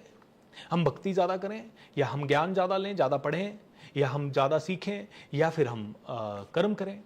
हमें समझ नहीं आ रहा। और ये ही बिल्कुल सही सटीक विश्लेषण भगवान श्री कृष्ण का है। श्री कृष्ण ने उत्तर दिया, मुक्ति के लिए तो कर्म का परित्याग तथा भक्तिमय कर्म दोनों ही उत्तम हैं। भक्तिमय कर्म, कर्म को ऐसे करो जैसे तुम भक्ति कर रहे हो, यही कर्म योग है। तुमने भगवान की पूजा की और तुमने कोई ऐसे एक्सपेक्टेशन नहीं की, तुम चर्च गए, तुम गुरुद्वारे गए, तुम जहां पे भी गए, तुम जाते ही तुमने ऐसा एक्सपेक्ट नहीं किया कि तुम्हारे सारे अब तुरंत तुम्हें करोड़ों रुपए मिल जाए। तुमने ऐसा एक्सपेक्ट नहीं किया। तुम तो रूटीन में तुम्हारे अंदर एक आदत डाल ली है तुमने कि सुबह सुबह उठूंगा, भक्ति करूंगा, सुबह सुबह उठूंगा, चर्च जाऊंगा, सुबह सुबह उठूंगा, मैंने ये करना है, वो करना है, ऐसा करना है, वैसा करना है। तुमने मान लिया वो चीज, और जब तुमने ये जान लिया तो तुम उसके हिसाब से कर रहे हो। तो बोलते हैं जैसे तुमने सुबह सुबह भगवान की आरती कर दी और तुमने बहुत ज्यादा कुछ एक्सपेक्टेशन नहीं किया, बस वैसे ही तुम तो सारे कर्म कर दो। ज्यादा एक्सपेक्टेशन मत करो। तुम्हें ऑफिस जाना है, तुम्हारा सोचना नहीं है कि आज तुम्हें काम करके करोड़ों मिलेगा। तुम्हारा काम है ऑफिस जाओ, तुम्हारा काम है अपना खाना बनाओ, तुम्हारा काम है बर्तन धो, तुम्हारा काम है कपड़े धो, तुम्हारा काम है जो काम मिला है, तुम्हें पढ़ाई करने का काम मिला है, या तुम्हें बूढ़े बुजुर्ग हो तो बच्चों को कहानी सुनाने का काम मिला है, जो काम मिला है बस तुम कर दो। उससे तुम्हें वापस क्या मिलेगा, इससे कोई लेना देना नहीं है। बस तुम इस समय वो काम करो, बस खत्म। यही भक्ति मार्ग है। बोलते यही भक्ति युक्त कर्म का मार्ग है। इनफैक्ट भक्ति युक्त कर्म ही कहीं ना कहीं कर्म योग कहा गया है। जो पुरुष न तो कर्म फलों से घृणा करता है और ना ही कर्म फल की इच्छा करता है। क्योंकि ये मत बोलो कि मैं तो अच्छा आदमी हूं तो मुझे बुरा वक्त क्यों दिया। भगवान तुम्हारी आत्मा को नेक्स्ट लेवल पे ले जाने के लिए तुम्हें युद्ध देगा, तुम्हारी परीक्षा लेने के लिए तुम्हें युद्ध देगा भगवान। और तुम उस युद्ध में, अभी अर्जुन के सामने, भीम के सामने, युधिष्ठिर के सामने महाभारत का युद्ध आ गया यार। इतना भयंकर युद्ध, और उसके लिए, उसको टालने के लिए उन्होंने क्या किया। बोले 12 साल वनवास को जाने को तैयार है, 1 साल अज्ञातवास को जाने को तैयार है, 13 साल जंगलों में घूमे राज परिवार के सदस्य होने के बावजूद भी। वारणाव्रत में उनको लाक्षागृह में जलाने की कोशिश की, फिर भी चुप रहे। बोले युद्ध को टालने के लिए उन्होंने जीवन भर प्रयत्न किए, बट तुम युद्ध को कैसे टाल दोगे। बट हां, युद्ध को टालना श्रेयस्कर है, लेकिन एक लेवल के ऊपर तुम उसे टाल नहीं सकते। तुम्हें युद्ध करना पड़ेगा। तुम कब तक वो कछुआ बन के रहोगे जो खतरा आसपास है लेकिन अपने शेल में अपनी गर्दन और सारे टांगे वांगे छुपा के बैठा हुआ है। तुम कब तक वैसा रहोगे। तुम्हें आगे बढ़ना ही पड़ेगा। तुम कब तक पब्लिक से डील करना अवॉइड करोगे भाई। तुम कब तक ये सोचोगे कि नहीं, लोगों के सामने जाने से मुझे डर लगता है। तुम्हें जल्दी से जल्दी लोगों को फेस करना सीखना पड़ेगा। तुम्हें किसी न किसी दिन तो वो आएगी घड़ी। तुम्हें स्टेज पे आज से जाना पड़ेगा। तुम्हें आज से स्टेज पे जाना पड़ेगा। तुम्हें आज से बिजनेस करना शुरू करना पड़ेगा। तुम्हें आज से लोगों को फेस करना शुरू करना पड़ेगा। तुम्हें आज से सेल सीखना पड़ेगा। तुम्हें आज से अपनी संपूर्ण विद्याओं में पारंगत होना पड़ेगा। तुम्हें आज से भक्ति करनी पड़ेगी। तुम्हें आज से मेडिटेशन करनी पड़ेगी। तुम्हें आज से जल्दी उठना शुरू करना पड़ेगा। तुम कब तक टालोगे। तुम्हें आज से एक्सरसाइज करनी शुरू करनी पड़ेगी। तुम कब तक टालोगे। You can not. जो करना है काल करे सो आज कर, आज करे सो अब, पल में परले होएगी, बहुरी करे को कब, अभी अभी इसी वक्त करना पड़ेगा। तुम क्यों टाल रहे हो। जब तुम्हारे सामने एकदम युद्ध आ जाएगा और सीधा महाभारत का युद्ध आ जाएगा, सीधा तुम्हारे पास कैंसर आ जाएगा, उसके बाद तुम अपने हेल्थ पे काम करोगे। सीधी तुम्हारी डायबिटीज की 400 500 600 पर पहुंच गई, उसके बाद तुम्हारे आधे ऑर्गन डैमेज होने के बाद तुम उसके ऊपर काम करोगे। तुम्हारी जीभ को कब रोकोगे तुम। तुम्हारी जीभ को कब रोकोगे। तुम्हारे शरीर के आलस को कब छोड़ोगे। जब सब बर्बाद हो जाएगा, जब सब खत्म हो जाएगा। अर्जुन, अब तो युद्ध आ गया है। तुम ही लोगों ने युद्ध को टाला। 12 साल पहले भी कर लेते। चल, मैंने भी युद्ध टालने की कोशिश की, वो बात अलग है, क्योंकि ये युद्ध बहुत ही भयंकर था। लेकिन अब नहीं टाला जा सकता, और अब तू फिर से टालने की बात कर रहा है। How is it possible. It can not be possible any more. इसीलिए कहते हैं युद्ध की तैयारी कब करनी चाहिए, जब शांति का समय हो। अर्जुन ने युद्ध की तैयारी शांति के समय की, तो इसलिए उसको लड़ने में कोई डर नहीं है। अर्जुन युद्ध से नहीं डर रहा है, अर्जुन युद्ध के परिणामों से डर रहा है। और हम भी युद्ध से नहीं डरते हैं, हम युद्ध के परिणामों से डरते हैं। अगर हम युद्ध की बात करें तो कोई भी इंसान को गुस्सा आ जाए तो वो बड़े से बड़े आदमी से झगड़ लेगा, लेकिन जब वो परिणाम की सोचता है तो वो अपनी हिम्मत खो देता है, फिर वो नहीं लड़ सकता बड़े से बड़े से। बोलते हैं अर्जुन युद्ध कर, वो सारे युद्ध कर जो तेरे लिए जरूरी हैं, वो सारे युद्ध कर जो तेरे लिए सबसे इंपॉर्टेंट है, वो सारे युद्ध कर जो मनुष्य जाति के लिए कल्याणकारी हैं, वो सारे युद्ध कर जो हजारों लोगों को अपलिफ्ट करने के लिए काम आएंगे। और वो सारे युद्ध पूरी शिद्दत से कर, बिना ये सोचे समझे कर कि तेरे माता पिता का क्या होगा, तेरे बीवी बच्चों का क्या होगा।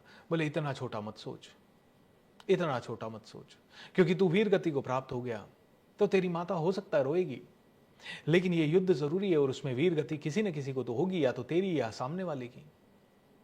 इसीलिए तू वो चिंता नहीं कर सकता। तू फौजी है, तेरे को देश की रक्षा करनी है, और देश की रक्षा के लिए तुझे आगे ही बढ़ना है।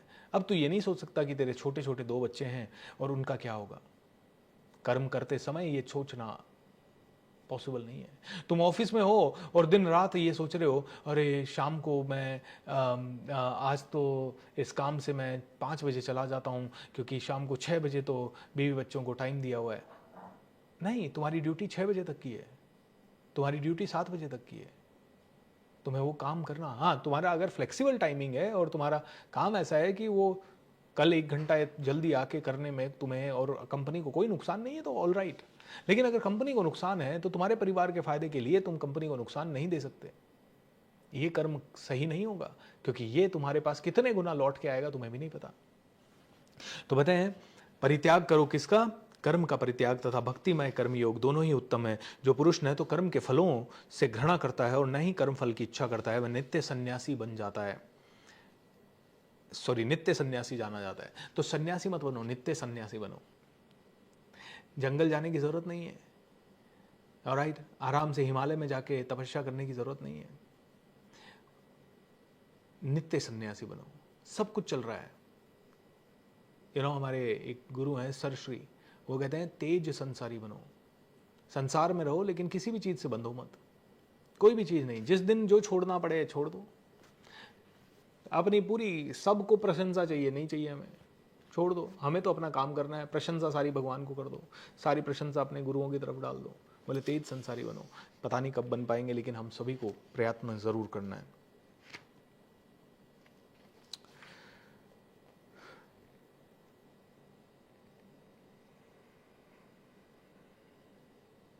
तो अर्जुन अज्ञानी मत बनो। अज्ञानी लोग कहते हैं भक्ति अलग है, कर्म अलग है। ना, कर्म को भक्ति युक्त कर्म ही कर्म योग है और भक्ति युक्त कर्म ही भक्ति है। आज के जमाने में तुम्हें कुछ भी छोड़ने की जरूरत नहीं है। तुम्हें भक्ति भी करनी है तो सुबह 20 मिनट भगवान की पूजा अर्चना सेवा, शाम को 20-25 मिनट भगवान की पूजा अर्चना सेवा, और दिन भर कर्म योग। सुबह शाम भक्ति, बाकी दिन भर कर्मयोग। दिन भर कर्मयोग मतलब तल्लीनता के साथ कर्म करना। दिन भर कर्मयोग मतलब पूरी शक्ति के साथ कर्म करना। दिन भर कर्मयोग मतलब पूरी जानते हुए कि भैया कुछ मिले ना मिले, लेकिन आज का दिन मेरा है, कल का दिन मेरा हो ही नहीं, पता नहीं। भक्ति में लगे बिना केवल समस्त कर्मों का परित्याग करने से कोई सुखी नहीं बन सकता। तो अर्जुन, भक्ति भी जरूरी है, ऐसी बात नहीं है, लेकिन सुबह शाम भक्ति कर और कर्म को भक्ति की तरह कर, कर्म को पूजा की तरह कर। तेरा ऑफिस तेरा वर्शिप प्लेस होना चाहिए। हम लोगों ने अपने ऑफिस में जूते वूते लाना अलाउड नहीं रख रखा है, स्पेशली इस रूम में तो बिल्कुल नहीं, क्योंकि ये तो मंदिर है हमारा, ये तो हमारा मिरेकल रूम है, ये तो हमारा मैजिकल रूम है, क्योंकि यही हमारी पूजा है, यहीं से घर चल रहा है, यहीं से हम सबकी सारी चीजें। मैं अपनी टीम को भी कहता हूं यहां पे नेगेटिविटी नहीं चाहिए, बाहर जाके नेगेटिविटी लेके आओ। कभी कभी मैं भी हो जाता हूं, कभी कभी हम भी मुश्किल में आ जाते हैं, तकलीफों में आ जाते हैं, फिर नेगेटिविटी आ जाती है। लेकिन जैसे ही होश आया तुरंत भगवान की आरती कर लो, तुरंत कुछ अच्छा कर लो और फिर अपने कर्म में लग जाओ। तो भैया भक्ति में लगे बिना कर्म, तो इसको सिंपल जानो, 1 और 1 2 होते हैं। ये है सांख्य योग। 1 और 1 2 है भाई। 1 और 1 2 है मतलब कर्म और भक्ति दोनों मिलके 2 हैं।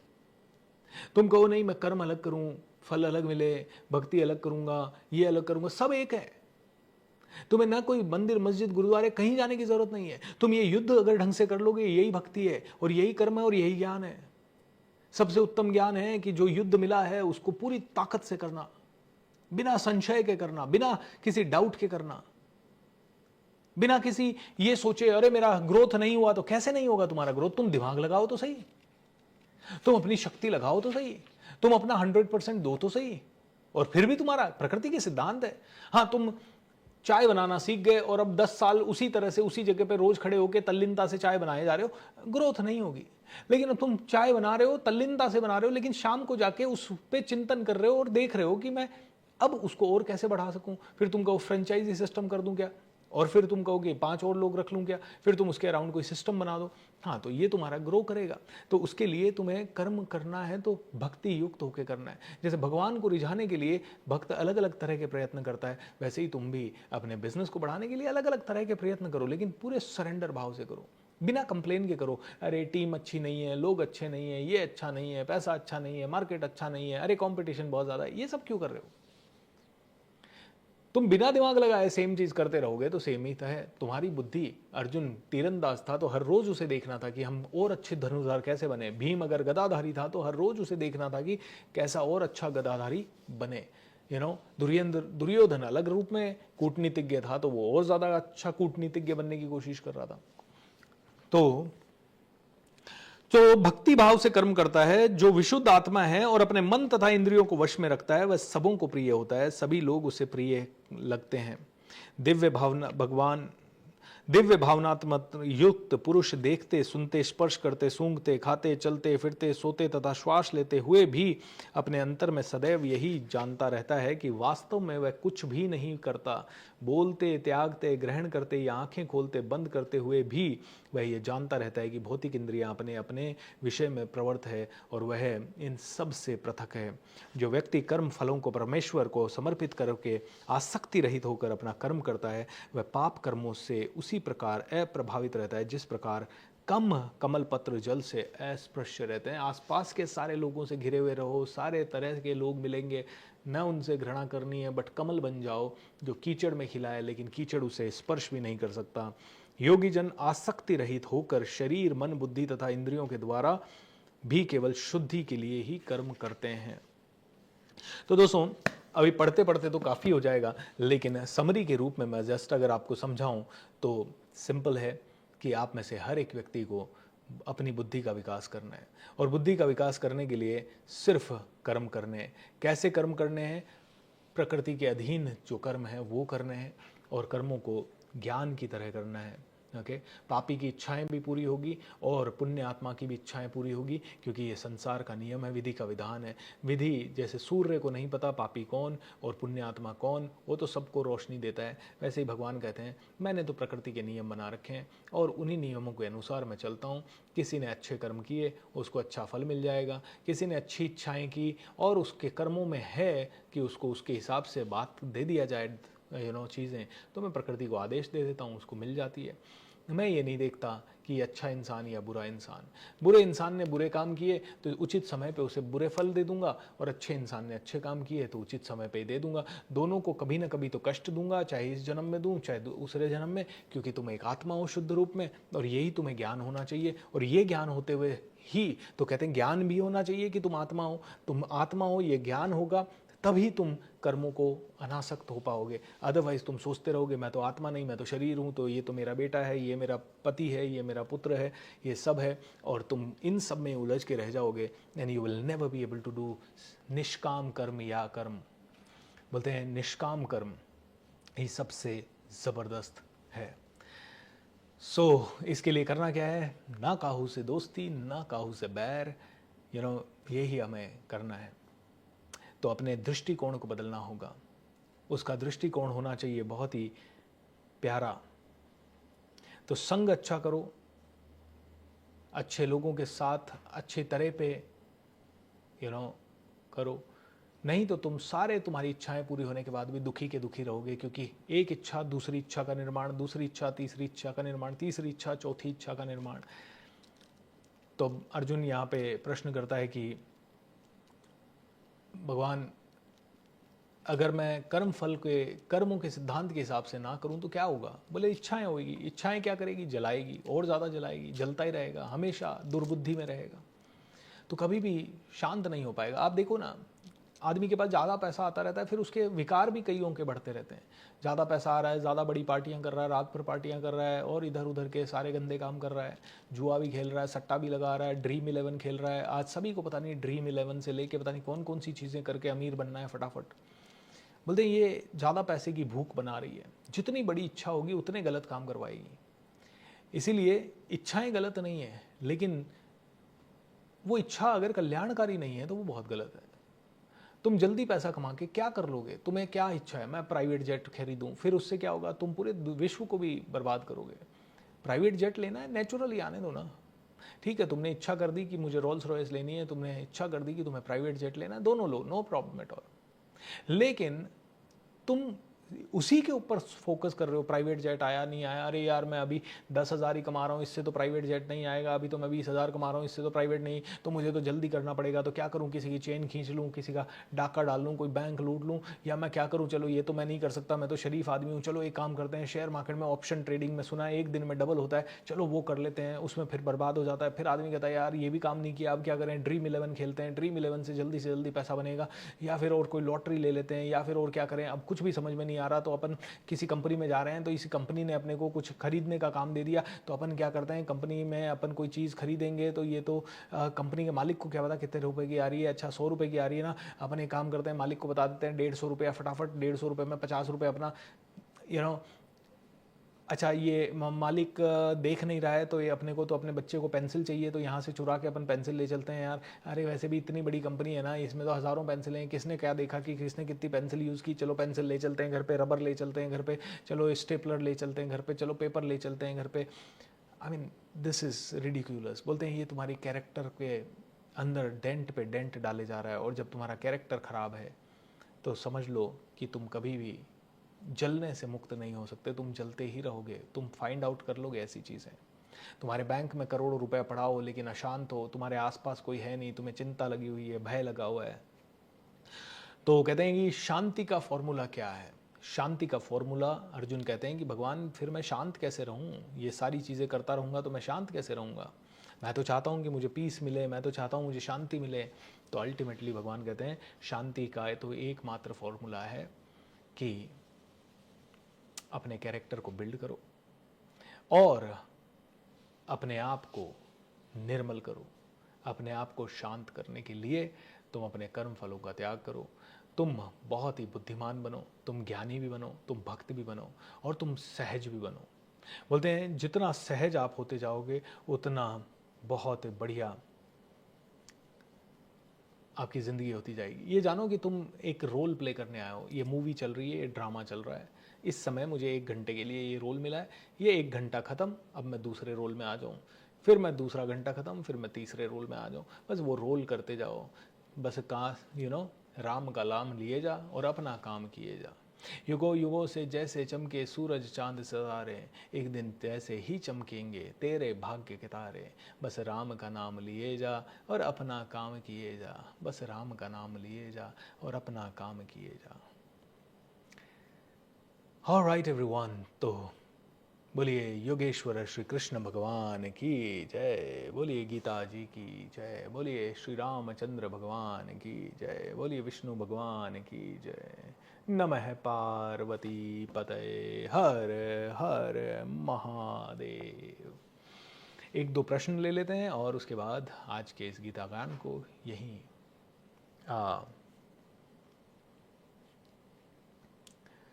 ग्रेट अंजना, डिटैचमेंट की वजह से I don't know how to ask for money for my service and तब प्रॉब्लम आती है।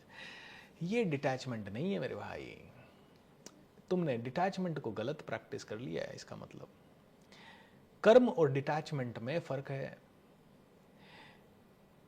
मनी मांगना मेरा कर्तव्य, मैं कमांडो ट्रेनिंग करवा रहा हूं, 90 दिन तक मेहनत करूंगा और मेरे पास पता है कि मैं 1 महीना तो फ्री कर सकता हूं, 90 डेज फ्री नहीं कर सकता, नहीं है मेरे पास वो सामर्थ्य। तो मेरे को अगर इस 1 महीने फ्री वाले को भी चलाना है तो इसके लिए पैसा चाहिए, मुझे अगर ये गीता ज्ञान भी देना है तो इसके लिए पैसा चाहिए, और अगर पैसा चाहिए तो मैं बेशर्म होके मुझे बोलना पड़ेगा आपको कि मुझे पैसा दो। सिंपल। कमांडो ट्रेनिंग का मेरा कोर्स आप करो, 9,399 रुपए का कोर्स है। 3 महीने मैं सिखाऊंगा आपको, सुबह पूरा शिद्दत के साथ सिखाऊंगा, बहुत ही बढ़िया तरीके से सिखाऊंगा।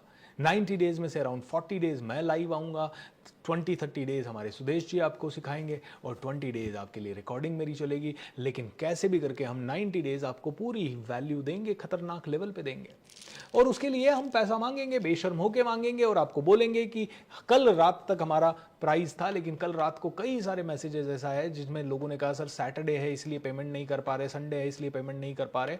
तो हम लोगों ने जो ऑफर था जहाँ पे प्राइस बढ़ने वाली थी वो मंडे इवनिंग तक बढ़ा दिया है, और हमें पैसे मांगना ही है। क्या चीज कर्म फलों का त्याग क्या है? कर्म फलों का यह त्याग है कि पैसा एक तो मेरा कर्तव्य है और मेरा धर्म है मांगना, आपका धर्म है देना या नहीं देना। आपके ऊपर है। उससे अटैच नहीं होना कि कितने लोग आ गए। कमांडो ट्रेनिंग में मैं कहता हूं 100 लोग आए तो भी करेंगे, 5 लोग आए तो भी करेंगे, 500 लोग आए तो भी करेंगे, और 50,000 लोग आए तो भी करेंगे।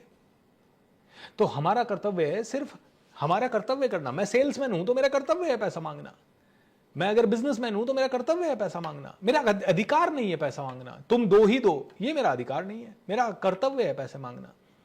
तो कभी भी ये गलती नहीं करनी है, अरे सर डिटैचमेंट है इसलिए पैसे कैसे मांगू। डिटैचमेंट है और पैसे डिटैचमेंट, हाँ पैसा आ गया मेरे पास, अब मेरे पास 1 करोड़ पड़ा है और कल को मेरे को वो 1 करोड़ किसी कारण से, भगवान ना करे कोई लॉस हो जाए, भगवान ना करे किसी को देना पड़ जाए, भगवान ना करे किसी और चीज के लिए खर्च हो जाए, तो मुझे रोना नहीं है। ये है डिटैचमेंट, ये है डिटैचमेंट। अभी तो मैं अकाउंट में तो पैसे पड़े हैं करोड़ों रुपए और रोज 1-1 रुपया कंजूसी से निकाल रहा हूं। ये क्या है भाई? खुद भी कहो, दूसरों के लिए, खुद के बच्चे के लिए तुम 500 रुपए खर्च कर रहे हो और तुम्हारे काम करने वाली बाई आ रही है, उसके बच्चे के लिए तुम 5 रुपए खर्च नहीं कर रहे हो। तो ये तुम्हारा अटैचमेंट है, तुम्हारे बच्चे से भी और तुम्हारे पैसे से भी। तो अटैचमेंट क्या है और मांगना क्या है, ये दो अलग अलग चीजें हैं। युद्ध में बाण चलाना एक बात है, बाण चलाने की शिक्षा लेना दूसरी बात है। दोनों चीजों को करना है, बाण चलाने की शिक्षा भी लेनी है और बाण जब समय आए तो चलाना भी है। तो पैसे कमाने की शिक्षा भी लेनी है और पैसे कमाने है उसके लिए पैसा मांगना है, ये भी करना है। तो उसमें कोई संकोच नहीं होना चाहिए, बल्कि पैसे मांगने की घटना ऐसी होनी चाहिए जैसे मैं लाख रुपए का भी प्रोग्राम बेचूंगा या 10 लाख का भी प्रोग्राम बेचूंगा तो मैं आपको साफ बोलूंगा बिजनेस कोचिंग आपको करनी है 3.5-4 लाख रुपए से ऊपर का प्रोग्राम है, और उन्हीं को करना है जिनको 20 लाख 30 लाख रुपए कमा रहा है। आप में से किसी को अगर मेरे साथ ट्रेन द ट्रेनर करना है, ट्रेनर बनने की कला सीखनी है, तो एक शर्त है कि आपकी कम्युनिकेशन स्किल अच्छी होनी चाहिए और आपका थोड़ा लॉजिकल लेवल अच्छा होना चाहिए। अगर ये है तो 3 लाख रुपए से ऊपर का प्रोग्राम है। आप फॉर्म भर दीजिए, मेरी टीम आपसे बातचीत कर लेगी। अगर आप फिट हुए और आपको हमें भी लगा कि आप सीखने को तैयार हैं, 6 महीने का समय दीजिए, सिखाएंगे आपको। तो पैसा मांगना है आपको, मेरे साथ 1-to-1 टाइम चाहिए तो मैं 1-to-1 टाइम का अलग पैसा लूंगा। मेरी 1-to-1 कोचिंग भी हम लोगों ने, मतलब वैसे तो बहुत महंगी है लेकिन इस बार हमने बहुत सस्ते में उसको, मेरी 1-to-1 कोचिंग 1 मंथ की 1-to-1 कोचिंग बहुत ही नेक्स्ट लेवल पे हमने कर दिया। आप हमारी टीम से संपर्क कीजिएगा। तो मांगना चाहिए पैसा, कोई दिक्कत नहीं है पैसा मांगने में, बल्कि ज्यादा मांगिए पैसा। अरे सर ज्यादा कैसे मांगे सर, गरीब लोग होते हैं, ये होते हैं। अरे नहीं, कोई गरीब नहीं है। गरीब लोगों के घर में 50,000 का टीवी कैसे है? गरीब है ना वो तो। गरीब लोगों के घर में 1.5 लाख रुपए की मोटरसाइकिल कैसे है? नहीं नहीं सर, वो तो उनके काम के लिए जरूरी है। तो काम के लिए जरूरी है तो क्या मैं जो सिखा रहा हूं वो काम के लिए जरूरी नहीं है? मैं जो सिखा रहा हूं वो दुनिया के लिए जरूरी नहीं है? क्या मैं फ्री दे रहा हूं तो 1 महीने का फ्री दे दिया, उसके बाद जिंदगी भर फ्री देता रहूं? क्यों देता रहूं भाई? मेरे को भी लग्जरी चाहिए, क्यों नहीं चाहिए? भगवान के 6 गुण हैं, उसमें से पहला गुण ऐश्वर्य है। ऐश्वर्य मतलब भगवान कंफर्ट में रहेंगे, भगवान कंफर्ट में जिएंगे, भगवान गरीबी में नहीं जिएंगे। क्यों जिएंगे भगवान गरीबी में भाई? श्री कृष्ण गरीबी में नहीं जिए, भगवान श्री रामचंद्र जी भी आराम से पैदा हुए। कहाँ? महलों में पैदा हुए। भगवान बुद्ध भी महलों में पैदा हुए, भगवान महावीर भी राजकुमार थे। भगवान का पहला गुण है ऐश्वर्य, भगवान का दूसरा गुण है ज्ञान, भगवान का तीसरा गुण है भक्ति, भगवान का चौथा गुण है वैराग्य, भगवान का 5वां गुण क्या है? श्री यानी लक्ष्मी। और एक और कौन सा गुण है? ज्ञान, भक्ति, वैराग्य, श्री, ऐश्वर्य। एक और है, ज्ञान, भक्ति, वैराग्य। एक और है, आप बताऊंगा। तो कमांडो ट्रेनिंग में अगर आपने अभी भी रजिस्टर नहीं किया है तो आज और कल कर लेना, क्योंकि आज संडे है, कई लोगों का बैंक वैंक हॉलीडे और कई सारी चीज़ें हैं। तो संडे और मंडे शाम तक सेम प्राइस रखी है हमने, ठीक है? वो होगा शिव शंकर जी, वो होगा, वो मैजिक ऑफ थिंकिंग रिच के लास्ट में हम आपको बताएंगे।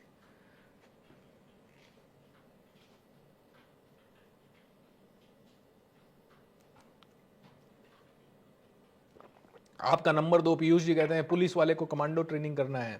ऑलराइट, बिल्कुल। टीम नंबर दे दीजिए। नंबर है ना हमारा, हर वीडियो में कहीं ना कहीं मिलता होगा तो ले लीजिएगा, नहीं तो यहाँ पे भी टीम आपको देने वाली है। सर पॉजिटिव हो रहा हूँ मैं अब इस ज्ञान से जो श्री कृष्ण ने मुझे आपके द्वारा दिया है। यस पीयूष भाई, पॉजिटिव होना ही है ना? ऑसम।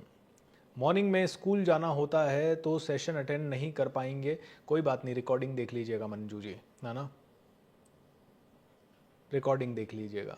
और सारे के सारे सेशन आपको हमारे चैनल पे ही लाइव का बटन होता है, उस पे नीचे है वीडियो शॉर्ट्स ऐसे करके लाइव वाला एक सेक्शन होता है, उसमें सारे दोनों चैनल हमारे spiritual talk with BSR and coach BSR दोनों में लाइव पे चले जाइए, सारे सेशन वहाँ पे अवेलेबल है। हमारी टीम का नंबर भी आपके पास है। 10 दिनों का विपश्यना मेडिटेशन करें, आपके जीवन में बहुत शांति की। बिल्कुल, विपश्यना बहुत ज़रूरी है और आप में से हर एक आदमी को करना ही चाहिए, वंस इन अ वाइल करना चाहिए। 10 दिन का मेडिटेशन प्रोग्राम है, पूरी तरह से फ्री रहता है, जब भी आपको मौका मिले करिए। गुरुजी, मेरा एक प्रश्न है कि मैं एक प्राइवेट जॉब करता हूँ, इससे ज़्यादा इनकम नहीं है, तो मुझे आगे बढ़ना चाहता हूँ लेकिन मैं बढ़ नहीं पा रहा हूँ, इस जॉब को छोड़ें और इस जॉब के साथ साथ पहले कोई कला कौशल को डेवलप करें और जब आपको लगे कि मैं डेवलप हो रहा हूँ तब छोड़ें, ऐसे नहीं कि अभी जाके आज छोड़ दिया। तो प्लान करके छोड़ें और प्लान करके सब कुछ अच्छा करें, ठीक है। मैं बहुत टाइम से चाहती थी कि कोई मुझे गीता का सार समझा दे और आज से मुझे मिल गया। भगवान करे, मतलब उम्मीद करता हूँ कि जो मैं समझा रहा हूँ वो आपकी सबकी उम्मीदों पे खरा उतर रहा है, क्योंकि देखिए मुझे भी ये श्लोक वगैरह पढ़ना और ये सब नहीं आता, बट हाँ थोड़ा बहुत जो मुझे समझ है वो मैं आपको समझा रहा हूँ। Hope it is going in the right direction.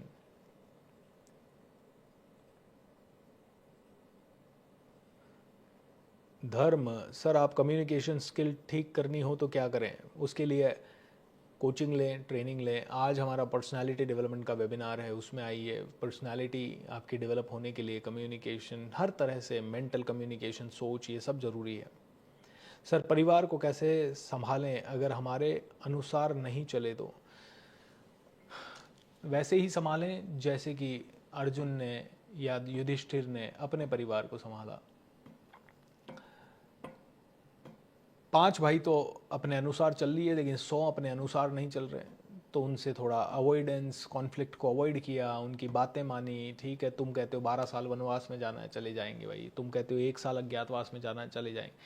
तो अवॉइड दोज कॉन्फ्लिक्ट्स एज मतलब, लेकिन एक लेवल पे अगर अधर्म ही अधर्म हो रहा है तो फिर परिवार के खिलाफ भी खड़ा होना ही पड़ेगा कभी कभी। सर रात का सेशन देखने के बाद थोड़ा थोड़ा काम होता है, फिर मेडिटेशन अफर्मेशन करके सोती हूँ, तब तक 11:30 हो जाते हैं। 3:30 बजे उठ जाते हैं। क्या सर दिन भर 1 आवर सोने से फ्रीक्वेंसी कम होती है? सोनिया जी ऐसा कुछ नहीं है, आपकी मेंटल फ्रीक्वेंसी आपको 4 घंटे की नींद चाहिए अगर आप बॉडी को बात करें तो, और आपके माइंड को 6 घंटे 8 घंटे का रिलैक्सेशन चाहिए। तो दिन में 1 आधा घंटा मेडिटेशन कर लें, 1 आधा घंटा पावर नैप ले लें, सब अच्छा होगा। सर कितने बजे तक बात कर सकते हैं?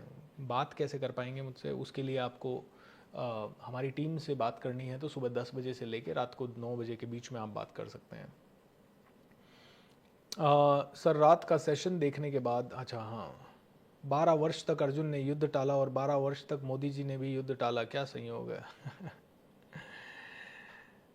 ऐश्वर्य, श्री, ज्ञान, धर्म, हाँ धर्म भूल गया था मैं, ध्यान धर्म भूल गया था। Thank you Manmohan ma'am, right, हाँ धर्म, ज्ञान, भक्ति, वैराग्य एंड धर्म। Okay, that's very very important. Sir आप एक बार बाबा बैद्यनाथ धाम ज्योतिर्लिंग दर्शन करने ज़रूर जाएं, तथास्तु।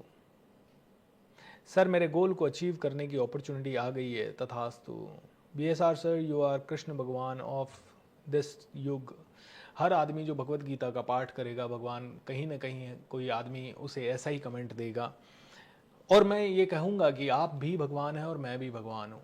हमें ये मानना ही होगा, बस ये मानते नहीं हैं हम, इसीलिए साधारण बिहेवियर करते हैं। बट भगवान अगर आपने अपने आप को मानना शुरू किया तो इसका मतलब है आपके ऊपर रिस्पॉन्सिबिलिटी भी फिर भगवान वाली आ जाएगी। फिर आप गलत काम करने से पहले आपको सोचना होगा। बट ये माने कि आपके अंदर भगवान है, अहंकार के रूप में नहीं, लेकिन आप हैं भगवान का अंश, आप हैं भगवान के रूप। और बच्चा भगवान का रूप होता है तो बड़ा क्यों नहीं हो सकता भगवान का रूप? बड़ा भी भगवान का रूप हो सकता है। सो हम हैं भगवान का रूप, बच्चे ही भगवान का रूप होते हैं ऐसा नहीं है, आप भी भगवान का रूप है। हर आदमी भगवान का ही रूप है। इसीलिए अपने आप को भगवान मानते हुए भगवान का आचरण करें और ज्ञान, भक्ति, वैराग्य, धर्म, इन 4 चीज़ों के साथ खड़े हो जाएं। श्री आपके साथ होगी और ऐश्वर्य भी आपके साथ होगा। कमांडो ट्रेनिंग की टाइमिंग की वजह से अटेंड नहीं कर पाऊंगी। मंजू जी ये सब आपका सिर्फ और सिर्फ क्या कहते हैं, एक्सक्यूज़ है। अभी नहीं तो कभी नहीं। टाइमिंग नहीं होगा तो मैंने बोला ना आपको रिकॉर्डिंग मिल जाएगी, बट डू इट। एक्सक्यूज़ मत दीजिए, आज नहीं कर पाएंगे तो कभी नहीं कर पाएंगे फिर। आपको लगता है कि इस तरह से आप मुझे कभी और सुनेंगे? नहीं सुनेंगे।